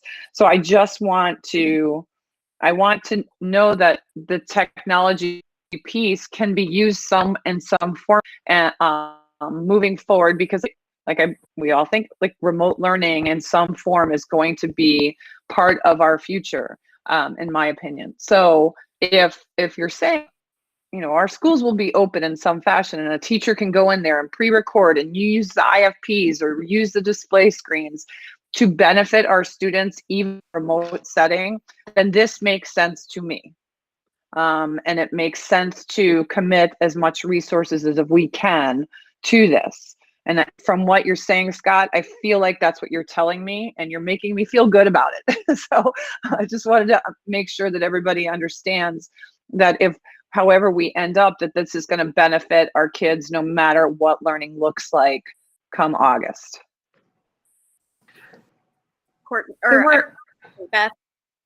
Yeah, there were just a few things. Thank you, Scott and RJ, for all this information, because everything you have reviewed was all the questions I had last time that you guys, that we went through this in thinking about COVID and what our educational experience is going to look like this fall. So a couple things that stood out to me, the one-to-one iPads, no brainer for me. But in Miss Valdez's presentation, there were some things she talked about, how kids could display what they were working on up on the screen, and they could work together on the screen. So that to me seemed to make sense. If we need kids to be spread apart a bit, they could be putting their work up on the screen, working together without being huddled together. So that seemed to be a great asset to me. And then also that any student could display their work up on the screen, and the teacher could help them from wherever she's at in the room without having to hover over. It's unfortunate that all we're thinking about right now is this pandemic situation. So I know this will have way more benefits in a normal classroom, but just in thinking about that piece, you know, the teacher could help from any place in the classroom. So that just kind of jumped out at me. Another thing she talked about was, and you guys touched on this as well, was that the students in the classroom knew how to use the device and that it's very easy to use. So as we may need to bring a substitute into the classroom or have teachers moving maybe around the building to in a situation where a teacher has to be out, it seems that things will be much more seamless for our kids when a substitute teacher can come into a classroom and easily access the information that the classroom teacher left there for them. Or as you said, RJ, the kids can even access it for the substitute and help them to get back to what they were working on. So that seems to offer continuity in the, you know, as things might be changing. And then one other thing that you touched on, and just tell me if I heard this right, RJ, was that the two of the screens could be linked together. So if we had a teacher teaching something in one room and maybe kids could be spread out where a room would be opened up, one teacher could be displaying something and teaching on one screen, but the two screens could be linked so that a larger group, more spread out, could still be able to see that information and be a part of that conversation. Is that correct? Yes, yeah, there's a couple different ways to do it, but yes, there's that's one of the benefits of the interactive flat panels, is that you can connect them either wirelessly in some ways, but also even just physically with an HDMI cord of 50 foot, you can daisy chain them and make a bigger learning environment more supportive for the bigger groups. That's great. That seems like it would also be really beneficial in what school might look like moving forward. One question I had, another COVID-based question, but like when you have an iPad, you can use your finger on the touch screen or on your Chromebook, and you can use a device like a pen or something to touch the screen with. Can you do the same thing on these screens? Yeah, it's actually pretty cool. The screens, you can use different utensils to write on them. So they come with styluses that have a certain point, but you can actually use paintbrushes if you want to use paintbrushes and give a bigger role on the screen and stuff. And as the technology is evolving, those precision points, those precision touch points are getting even better, you know, as it goes. So I know that this is Clever Touches. It's the Impact Plus series. we're considering, and it's their Cadillac of their brand. So yeah, it's pretty cool. Yeah. Some of the things you can do. That's great. So the students could have their own stylus or paintbrush and not necessarily all be touching the same screen, which would be more hygienic from that perspective in this time that we're in. So thank you so much for speaking to all of those pieces, because that was just really beneficial to hear all that. And I do think that even though we're dealing with COVID, we want to always make sure that we are offering the students the best possible educational experience we can. And I'm happy that these can benefit our students, even though classroom might be looking a little bit different moving forward. So thank you for that. No problem. I had two quick questions. First, I just wanted to, are you saying that these all could be purchased and assembled and folks trained and fully implemented prior to the start of the school year? I think that the training, Kris, would be ambitious to say that we could have that completed, but the assembly and the purchase, I don't know the update in terms of shipping. I feel like things have improved, and RJ and Dave are a little bit more on that. The training is in planning. It's not to say that some of it couldn't begin, but that I think is a bit ambitious. I don't think, unfortunately, we can make that happen before August. Okay. Yeah, in terms of deliveries and the supply line, it is something that it has been optimistic. There has been deliveries that have been on time. There has been things that have been going as expected. I can't guarantee it just because things are, a little uncertain right now. But yeah, it seems like we will have that opportunity to get the carts and the IFPs, get everything assembled, and if not all, the vast majority of the devices ready in the classrooms at the beginning of the year. Okay.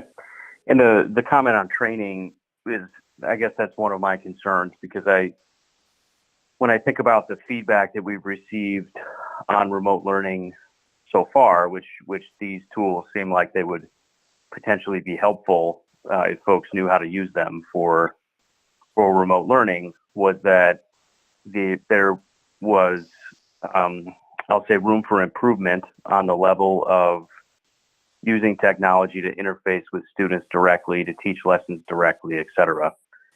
And I believe that there were plenty of technology tools available to do that, because it was being done in some places, but not others. And so my concern is just rate of adoption, and do folks even understand how to use the tools that we already have in place? And how would we know that we would have a different experience with this? And it does sort of sound like this is something that would be implemented maybe throughout the school year, to have people actually trained on what these tools are, in the midst of a school year that's going to have a lot of moving pieces to begin with. So just to solicit your thoughts on those topics. Thank you.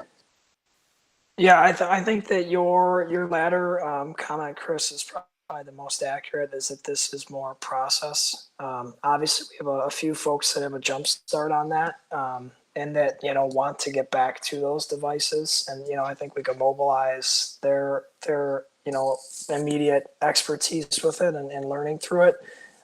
We would be looking at the training providing as well. We've also are in planning with the use of the instructional coaches to help, build and utilize their skills with this device. The other thing we didn't mention, when we do get back into those schools, each one of these options, 3, 4, and 5, all include the media center also having a device.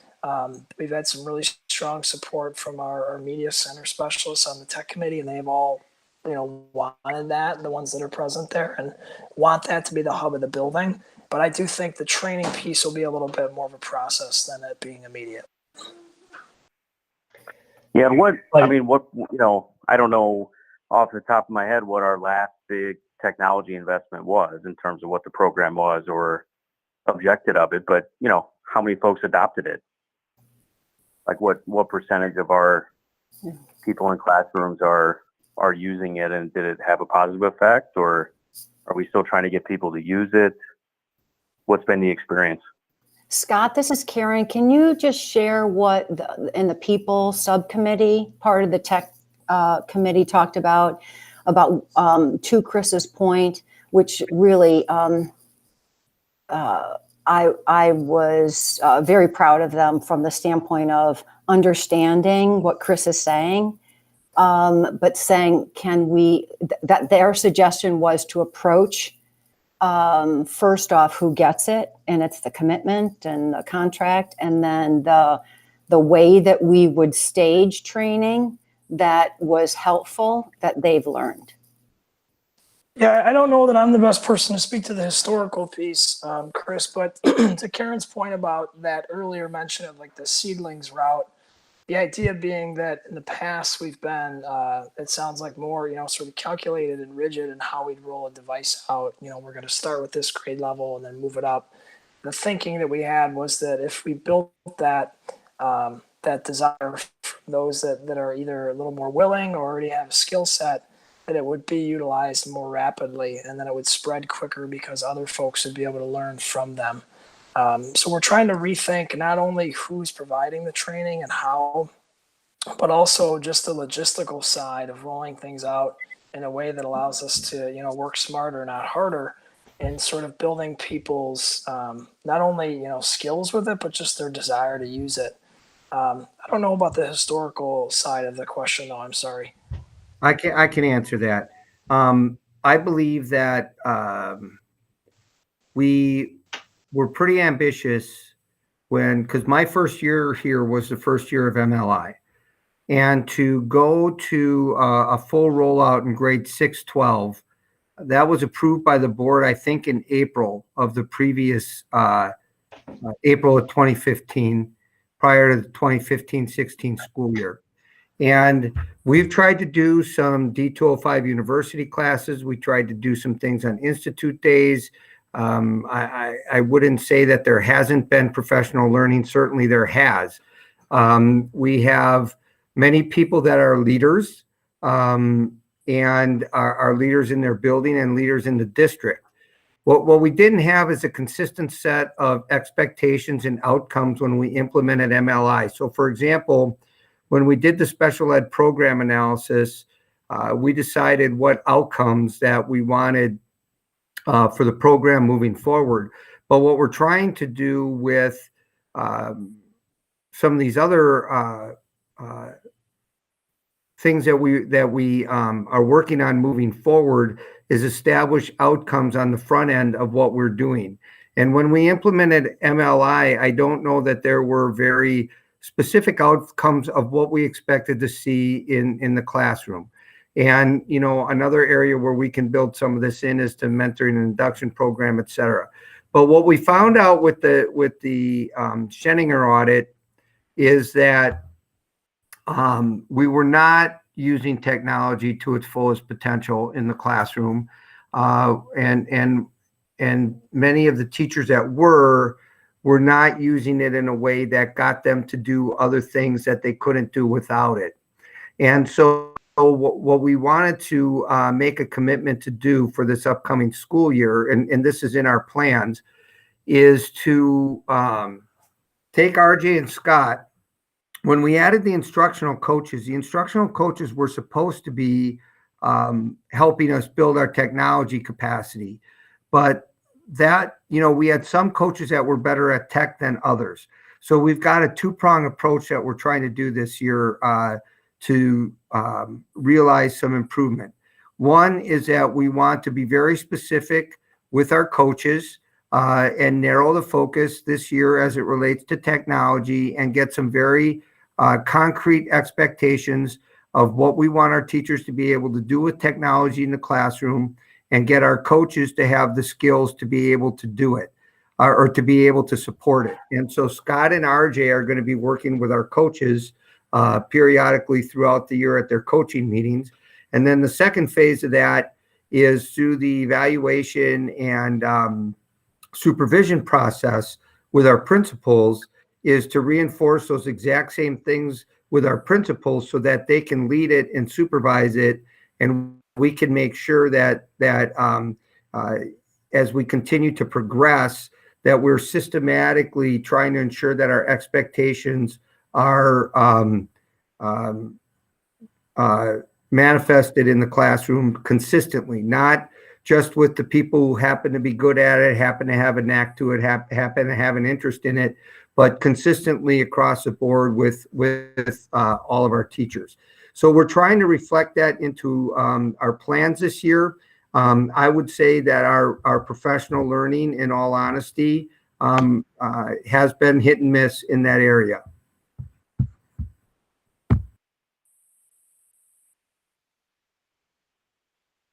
Does that answer your question, Kris?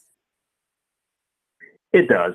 It does. And look, I think that the technology tools sound interesting. I agree with, some of the comments from Beth and Courtney and others on, the tools sound attractive. I just, I'm hesitant to buy new toys if we haven't fully played with the ones we already have, is my personal view. It sounds like I might be a little bit different on that relative to others, but at least I think making sure that there's a full commitment to where if the board as a whole does approve this investment, that we're actually going to get a benefit from it, because it sounds like we have a mixed track record on that. So thank you for the comments. Just one thing, Scott and RJ, on that note, I've, been in the schools when some of the other technology pieces were installed and used, and it does seem, in what we've heard from some of the teachers, that the nice thing about this is that you can really use any device with it, and that the learning curve on this seems to be better than maybe some of the things that have been available in the past. Could you just speak to that a little bit as far as what the feedback was from the teachers who used that? I think to use an example standpoint, watching the culminating event we had in which the piloters came together and talked through the different devices, it was interesting to see folks who were potentially using a device from a different vendor, different product, different brand, if you will, go up to the Clever Touch and think that they did not know how to use it, but then quickly realize they could. Obviously not with the same skill set that someone that had been using it for weeks had, but there was this initial hesitancy that any user of us would have, how am I going to use this new phone upgrade? It's so different than my last one. And then within a week, there's a level of user friendliness that seems to be seamless. So that definitely was taking place. I do think this particular device, if I was to compare this to one of these to a room full of Chromebooks or another, sort of individualized piece of instruction, on a personal level, I think the capabilities of something like the Clever Touch to actually change teaching, like immediate, are much more visible. You can do things on the spot. Like we said, you can grab a student's screen and project it. You can assess students in the real time and then go through that data with them using the board immediately. Things like that are a little difficult to do once or twice and then not want to do more of. And I also think the interactive flat panel builds up a different set of demands from the students once they use it. So it's sort of like playing a fun interactive game with students where you have a really strong lesson and they say, when are we going to do that again? And it sort of forces you as a teacher to start to rethink and say, I do need to do that again with them. They love that. That was such a good lesson. And I think more of those moments will take place with an interactive flat panel as well. Did I answer that question with some of those sort of odd tangential examples? Thank you so much. And it seems like if the kids in the classroom were, it was easy for almost all of them to be able to figure out how to use that, RJ, that it just seems like, from what I've seen from smart boards and some other things, like this might just be a little bit more user friendly. I also, Dave, I like that, this focus on the professional development piece in technology, I just think is great no matter what device we're looking at with remote learning and the way things have changed so quickly. I just think that professional development piece for our teachers will be valuable as things change, and we're not quite sure what's going to happen, but not just this year, but any year, to have that in place ongoing. Yeah, well, I think we are learning by doing approach this spring. And that's part of the philosophy that we've had when we talk about moving to action and needing to actually do something, is that, you know, we talk about the idea of people's beliefs don't change till their experiences change. Well, they didn't have any choice but for their experiences to change.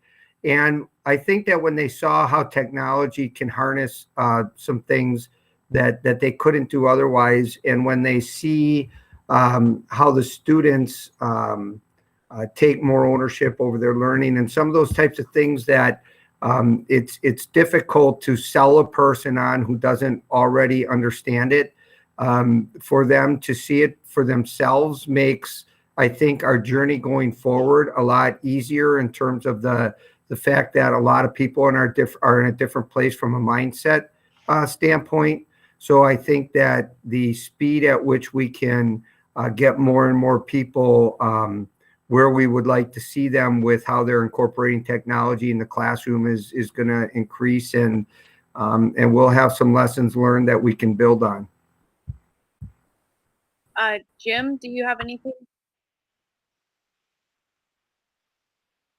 I'm good, thank you. Okay, I just have a couple questions.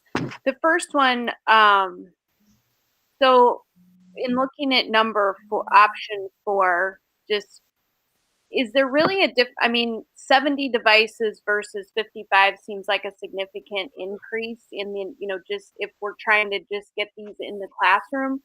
So is there really a drawback to having the smaller, the 75-inch screen versus the 86? I guess I'm just curious. And if you addressed it, sorry. Personally, I don't feel like the size reduction is going to have a detrimental negative impact on the learning in the room. The 86, you know, depending on the size of the room, would be more easily viewable. But I know the classroom's different size comparatively to all the schools, so it's kind of hard to kind of, you know, identify that specifically. But 75-inch is a really good size. If for any of you who have seen a 75-inch flat panel, it's big. You know, like you can see it from most anywhere you're standing in most of the rooms that it's located in. So I personally feel that 75-inch is still going to get us the learning that we're hoping for, without without losing anything. Okay. And then, you know, in talking about, you know, our current reality and using this in the COVID situation, is it possible that more than one teacher could use it if, you know, so if you're creating a video or creating an instructional something you want, could another teacher go in and use it on, you know, create something for their class using the device? Or is it like definitely one teacher, one device? Oh no, it's supposed to be kind of mixed use. So a lot of different teachers should be able to come in and use the board right away. It's something that's supposed to be easy enough to use for most people to just walk up and kind of figure it out. It does very much model the user interface of a mobile phone or a mobile device. The thing that is specific to the Clevertouch is the software, the kind of the backbone of the user interface for Clevertouch. So, for example, with all of our Clevertouch boards comes direct access to the Clever Store. The Clever Store has hundreds of free learning apps that different teachers may need and use in different capacities. So let's say a teacher is using an app called Daylight is the name of the app, and one of the other teachers doesn't use it, but wants to start using it. They should be able to walk up right on the board, download it right from the Clever Store, and start using it right away. You know, it shouldn't necessarily be specific to that. Now, one of the security features that's a benefit of the Clevertouch boards is they have these NFC cards that have a user profile associated to them. So just like you would sign into your laptop and have your own specific user profile show up, these NFC cards provide that flexibility for our teachers. So they could literally walk up to any one of the Clevertouch boards, swipe their card, and their user profile shows up on that board. So that offers some nice features as well. But no, it's supposed to be autonomous. Anybody should be able to come up to the board and start using it with very little help or support needed. Okay. And then my final question is just in general for any of you, but what metrics, when you come back to us next April with the tech, you're talking about tech from this year, you're reporting on what happened this year, and here's what we want to do for next year.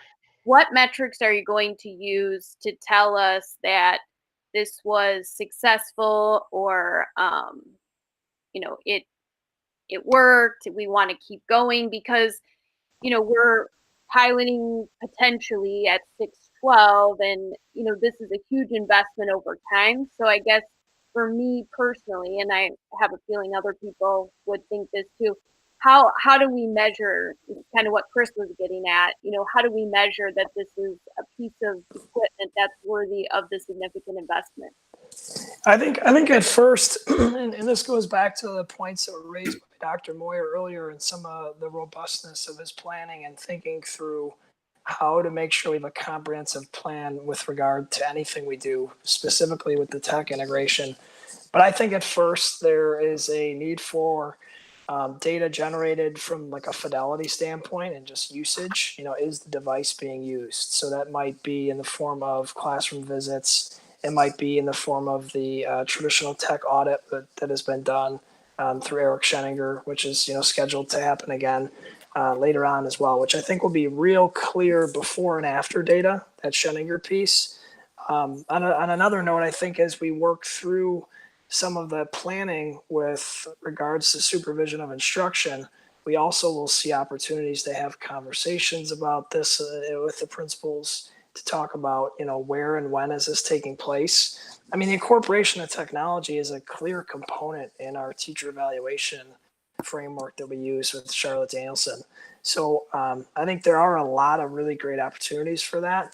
But to your point, I think it's a matter of us making sure that we pre-plan it and that we identify early on how are we going to plan for that. Aside from the fidelity, I think eventually what we want to get to is the agency piece, in which the classrooms are buzzing, the energy is high, the engagement is through the roof, so that you walk through the hallway and you can sort of feel that learning taking place, and hopefully done so obviously with skills of our teacher, but then boosted with the clever touch interactiveness. Dr. Moyer, did you want to add to that? I don't mean to put you on the spot, but I know you've sort of been thinking through this as well. Well, I think that the Scheninger audit, if we come back with more people using technology and higher levels of rigor, that's one baseline piece of information that you referenced.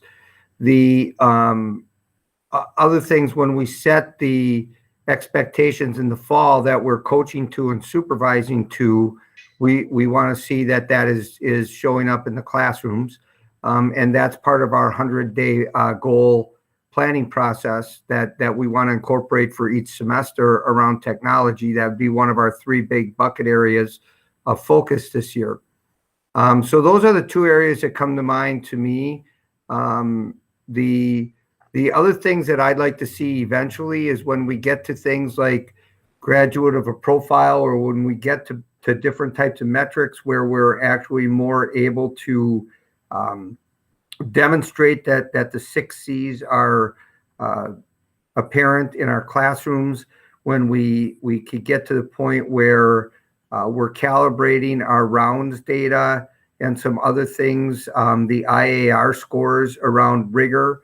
If we could see that we have more kids thinking at higher levels and not just doing things to comply, the whole movement into the quad D type of thing. There are a lot of metrics that ICLE has around how do you verify whether or not quad D is showing up. And we want to get to the point where we're able to calibrate our observation system with our data on our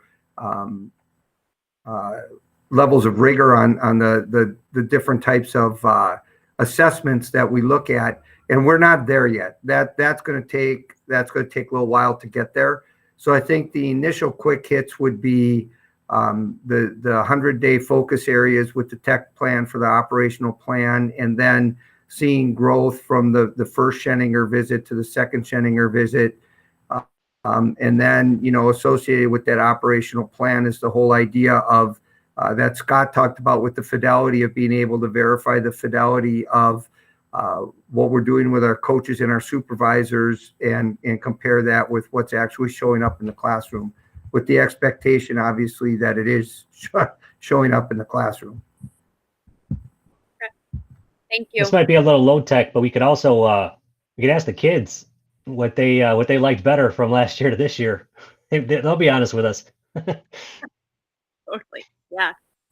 Well, I was actually going to say something about, the WE surveys and the student engagement. And, there are so many different variables that go on when you're trying to measure things from an educational perspective that a lot of times it's difficult to ascertain cause and effect. But we are expecting the 612 people to look at the WE surveys, and there could be a way to build some of that into some of the student engagement questions and focus areas. So RJ has a good point, and that is actually probably will show up in whatever we specify as being the student engagement piece that we want to look at. We would have to have a student we'd have to have a student component, to whatever we come up with there. So that's a good point, RJ. All right. If that's it. Can I ask one more question? Sorry. I want to get a little bit more understanding about the carts. And I noted that the carts were only placed with the complete package, but I assume that could change. That we could, if we wanted to, we could buy the Copernicus carts. I think those are the ones that automatically move up and down. Yes. Margaret, sorry, just to clarify, the carts would be included. It was the pre-creation of the cart, the assembly, of the carts by a third-party provider was the only part that was included in that. Okay. It's the pre-assembly. Okay. So Correct. the carts come with all of them. These mobile carts would have the opportunity to go with all of them. It's just the assembly of the carts that is a difference. Okay. Thank Correct. you for the clarification. Sure. All right. Anything else? So, Kara, I have a perspective question, and that are we talking about just the operating funds, or are we talking about the classrooms with the referendum?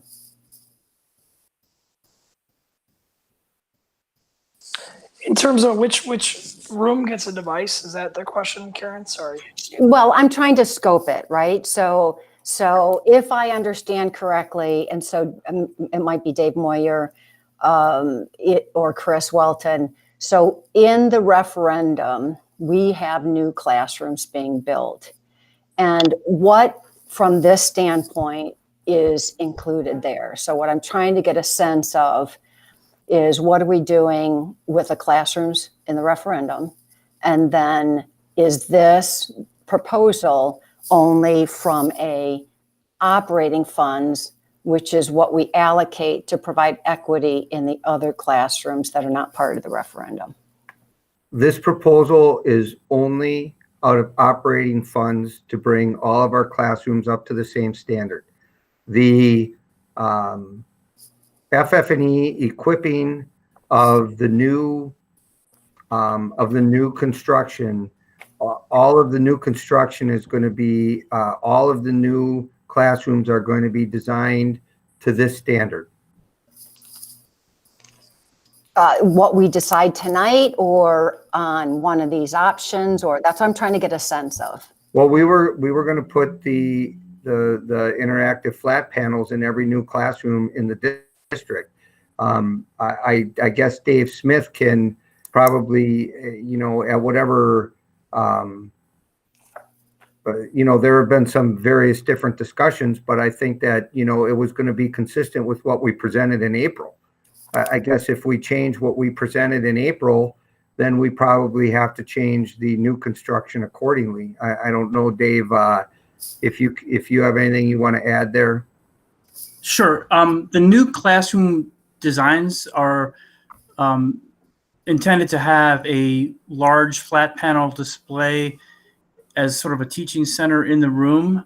That's built into the design of what kind of cabinetry with a sliding glass whiteboards that go over the display if they want to have a full whiteboard scenario, or they can open up the whiteboards and have the display showing. So that's how the new K-5 classrooms are being designed. It doesn't mean that it has to be an interactive flat panel display, but the classrooms are designed for a large flat panel display. There's no intention right now of installing projectors in any of those classrooms. So I think from a forward-looking perspective, we're looking at a flat panel display of some type in the K-5 classrooms. So it looks more like a basic, limited, complete. Just trying to get a sense of. Oh, and I'm sorry, if I could just add that, again, because of the situation with COVID and the situation we were in with not knowing when things would be delivered and so on and so forth, we decided this year would be a cart display deployment because that could be implemented much more quickly. But none of these classrooms are really new construction classrooms right now, right, that we're talking about for 2021.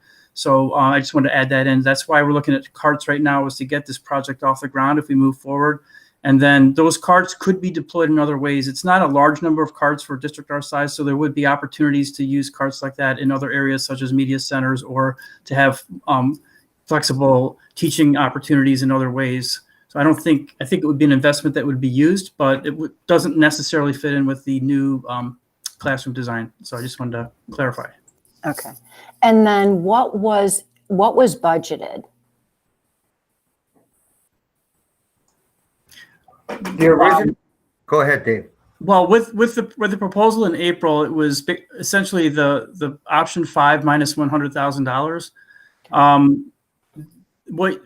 What's a little bit confusing is if you go back to the April recommendation, the 6 to 12 pilot cost was not necessarily called out in that presentation and in the dollar amounts that were presented.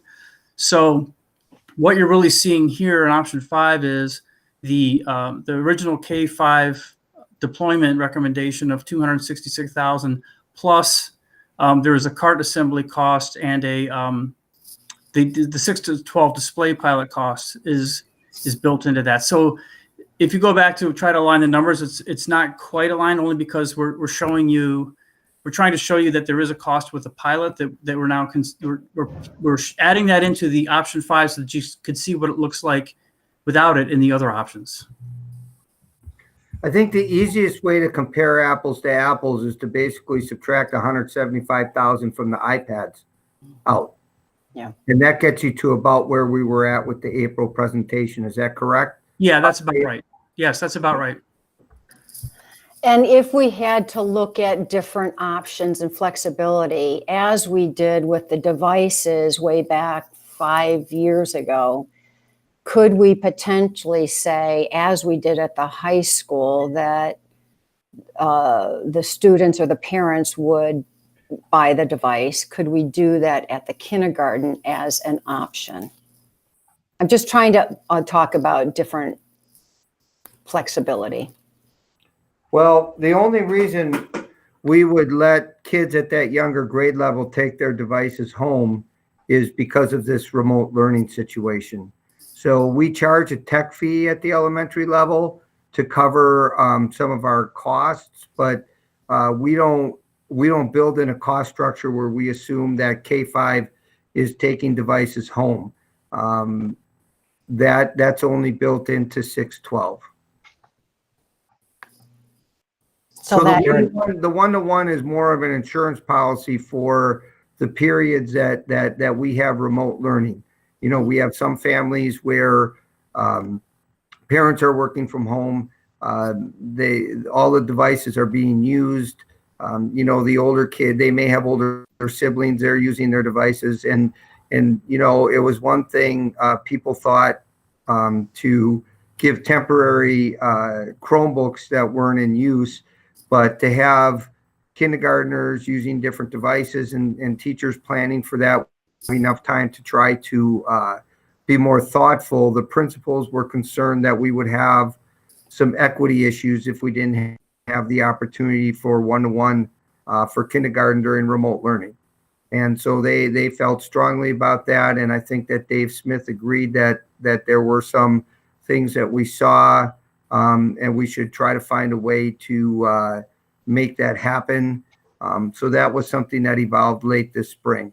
Yeah, we absolutely saw requests coming in from home, and even some of them from teachers that were expressing difficulties with not having a common platform that all the children had, and especially at that young age, it really caused some difficulties. So it really opened my eyes to how important it was to have a device for every child, so they had the same opportunity as everybody else in their class. Sure, and I understand that. I'm just trying to look at a possible flexibility, depending on what we talk about here. I really like the comprehensive look and approaching this from an educated standpoint of what we learned from the past. And I know that it appears to be, and I know that we've had the discussions, that it really integrates most of the departments. So one thing is from our teacher standpoint, who have piloted and who are represented on the tech committee, and their suggestions as to who participates, and making sure that we can get some solid usage and some, student achievement, if you will, all those learnings, educational standpoints that you all talked about.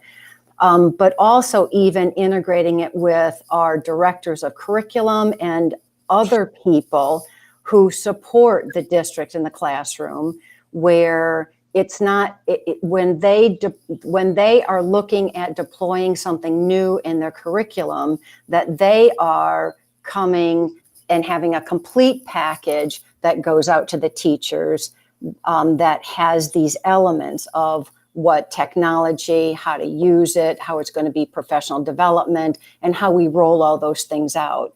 So I wanted to applaud everyone from that standpoint. It's not each individual people trying to vie for, professional development time, for principal, grade level learning and peer-to-peer sharing. So I have to recognize that. I know that we don't always get that purview, but with this I have, and I really want to make sure that we recognize that, that's what our employees want to do, and that's how we are approaching it from a district-wide, which we've never done before. So that, that to me, if we can get in that rhythm and that process, I think a lot of deployment and issues and inconsistencies that our students are telling us, that our parents are telling us, start to mitigate. And I'd like to make sure that we can put that process in place and show, metrics that, show that that we have made an impact and that we're improving this. The other piece that I would like to suggest is, Dave, you did something, and I know it was the middle schools, and you worked with a foundation to show what we were trying to do, model classroom, I think it was. I'm wondering if we should approach this the same way, because I know that I was the board representative at the last foundation meeting, and they really want to get back to their mission, which is innovation and the classroom experience, and they were excited about what we're trying to do here. So I think that we, as we move forward, I think that we should look at, it's not really PR and communications, but it's really educating everyone and the community about what capabilities this is,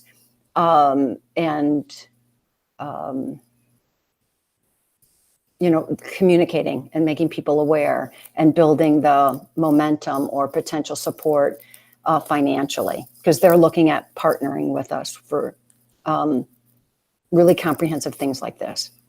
Yeah, I think that the foundation's been an unbelievable partner, and we might be able to take them through some of our people who are a little bit ahead of the curve, some of the people that were in the pilot, for example, or whatever, and let them see how these things look in the classroom, or do some things. They're willing to work with us in just about any way we need. They've been incredible, quite frankly. Kara, I just had one quick cost question. Kara had mentioned earlier the 75-inch versus 86-inch, and I know in number 5, it's 70, 86-inch screens. I was just wondering if, I'm sure you guys looked into the 2 different options, but it seems like if we had the 75-inch screens, maybe we could end up with more of them. So I thought it might just be something. Did you guys talk about the difference in that last number 5 option?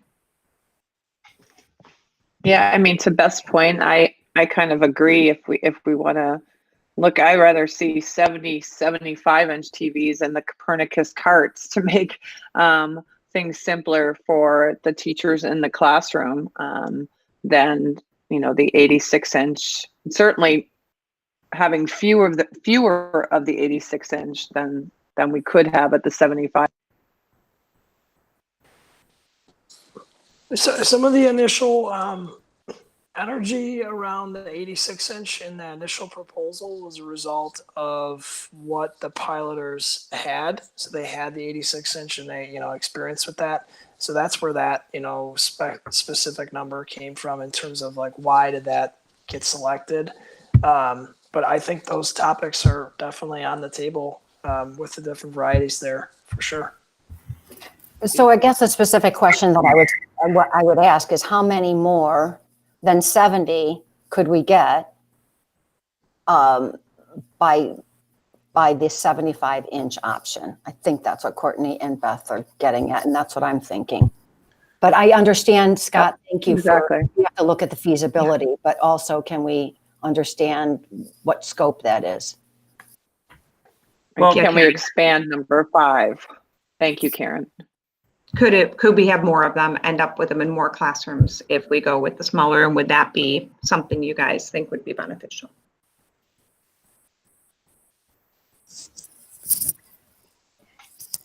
And this is Margaret. I'm not obviously going to attempt to answer that. I just want to balance that with the ideal of the people who are actually going to adopt it.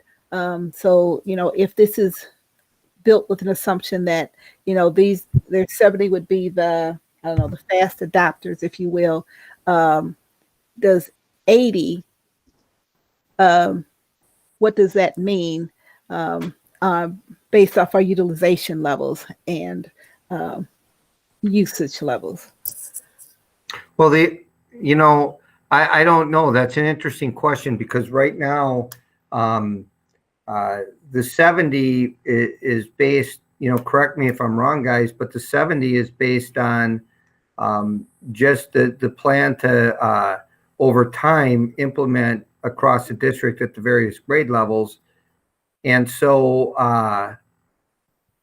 we have our plan to scale and train people to use them, but there's no guarantee that no matter what number we pick, I guess, RJ, I don't know that there's any guarantee that 100% of the people are going to be completely up to speed by X day, right? So I think it's good that you use the word scale there, Dr. Moyer. With that is true. We are trying to scale this out to get to some of the earlier feedback that I think is accurate, and that we need to make sure these are utilized. So I don't know, I don't want to speak for everybody else, but I don't know that more is better necessarily in the case. I think there is a strategy here to trying to make sure that they are properly utilized and that there is training that goes with it. I don't have the numbers on the top of my head of what that difference would be from the 70 to an increase on that at 75 inches. Yeah. A couple of things. One is that the 70 was based on, as we've been discussing, like this approach that was also kind of vetted with the K5 administrators and in our administrative meetings and things. So the plan that they've seen and that we've been discussing and working out with them has been based on this level 5 proposal. So that would be beyond what we discussed with them, just so you understand that the principals are aware of and were bought into the level 5. And kind of to Scott's point, it might be a little bit more difficult to even add more devices to that with the professional learning demands that might create.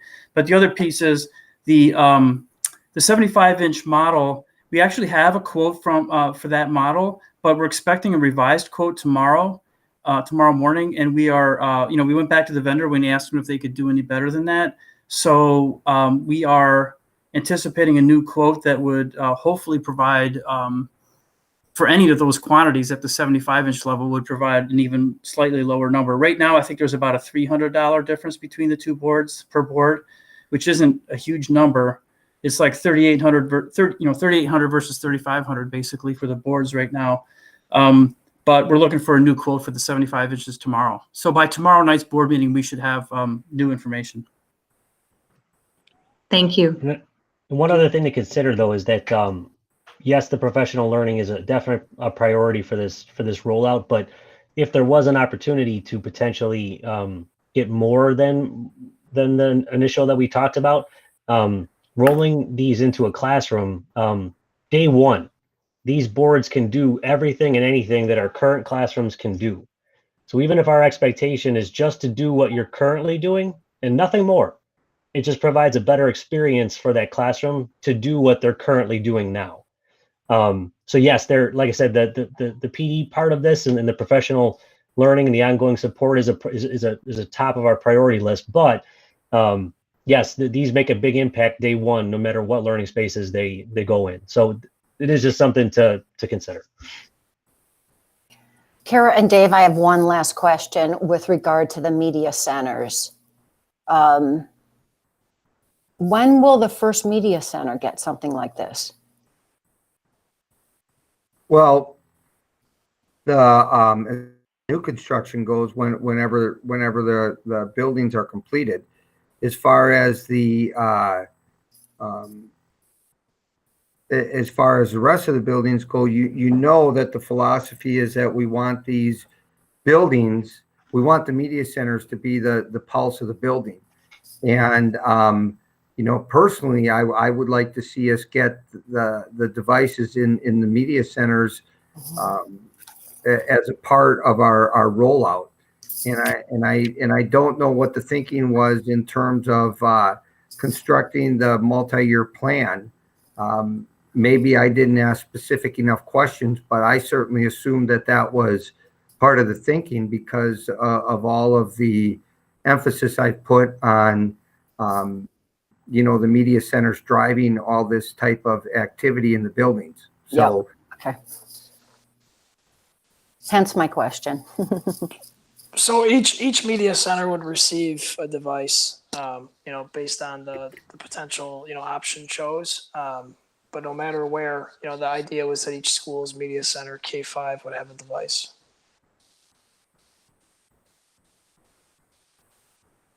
Okay, anything else? Do I recall at the beginning of this discussion, the administration was trying to solicit the board's opinion on which of these 5 plans to bring forward as their recommendation tomorrow night? Jim, you have a great memory because that is exactly what I was going to try to say if it didn't come up, is that we need to be able to know how to construct the motion for the meeting tomorrow night. So if you're looking for opinions after all this discussion, I would personally be in favor of either number 3 or 4. I think, especially on a cart, a 75-inch screen, because we can buy more of them. I think it's more important to get more of these screens in front of students rather than the bigger screen at the moment. Maybe we learn that the bigger screen is $300 better, but until we try the smaller screen, we never know that. And then I'll leave it to the administration for between proposal 3 and 4, how many screens they would prefer to get out there or how many carts. And to Scott's point, I think grill assembly is a tremendous team building project. So I'm sorry I didn't think of that, but that's my opinion. So are you volunteering, Jim? Oh, no. I would like to second Jim's opinion that grill assembly is good team building. And you're volunteering. It sounds like Kris And is also- volunteering as well. And also reiterate that I'm not volunteering for it. After you build the first 10, the next 60 go real easy.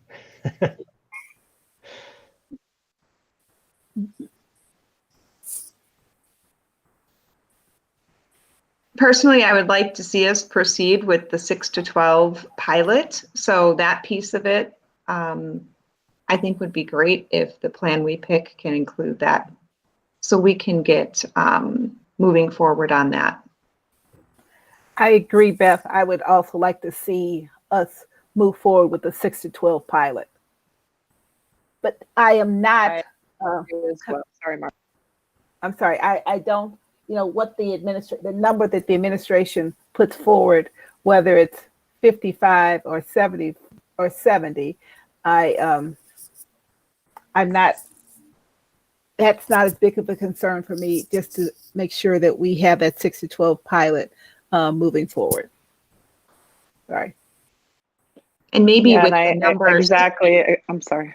Oh, go ahead, Beth. Sorry. I was just going to say, maybe with the numbers, Dave Smith, that you might get tomorrow, if we're looking at the 75-inch, maybe that total could be closer to number 4, depending on how that comes back. Yeah, and I was just going to say I'm following. I agree with the 6 to 12 pilot. I feel strongly about that, and so I'm falling right in that number 4 category is where I feel very comfortable. And as Margaret said, I will defer to the district team or the technology team to decide whether it's important to have 70, 75 inches or 55, 86 inches. And yeah, maybe those numbers that come back in the morning will help you make that decision.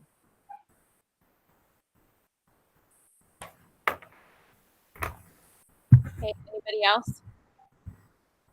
Personally, I think getting more out there into classrooms is, in light of especially, the COVID, to me, I prefer the smaller screens and higher quantity, and I would like to see the 612 pilot get started, because I think that's an important piece that needs to get going. So, all right, if there's no one else, if that's it, then we'll move on to the next agenda item. Is that good? All right. So item D, non-union staff salaries for 2020, 2021. These C and D were items that have been tabled at a previous meeting, so that's why they were put here. So I don't know, Dave, do you want to give a little?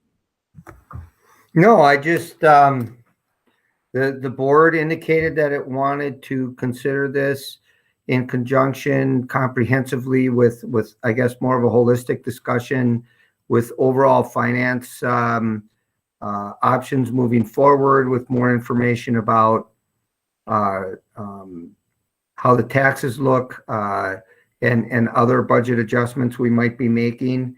And so this is being brought back to the meeting tomorrow night. There's nothing that's changed on it other than the fact that I changed Jeff Gale's retirement to the right number, and that I added in the PSRP number because of the fact that was voted on. So I don't know if there is a need to have a big discussion, but I wanted to give people the opportunity, if they had some questions, to be able to do that in advance of tomorrow night, since it's on the agenda again.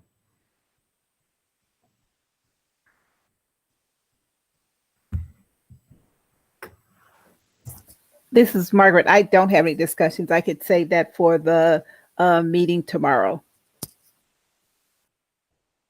Yeah, this is Jim. I don't have anything either. Okay.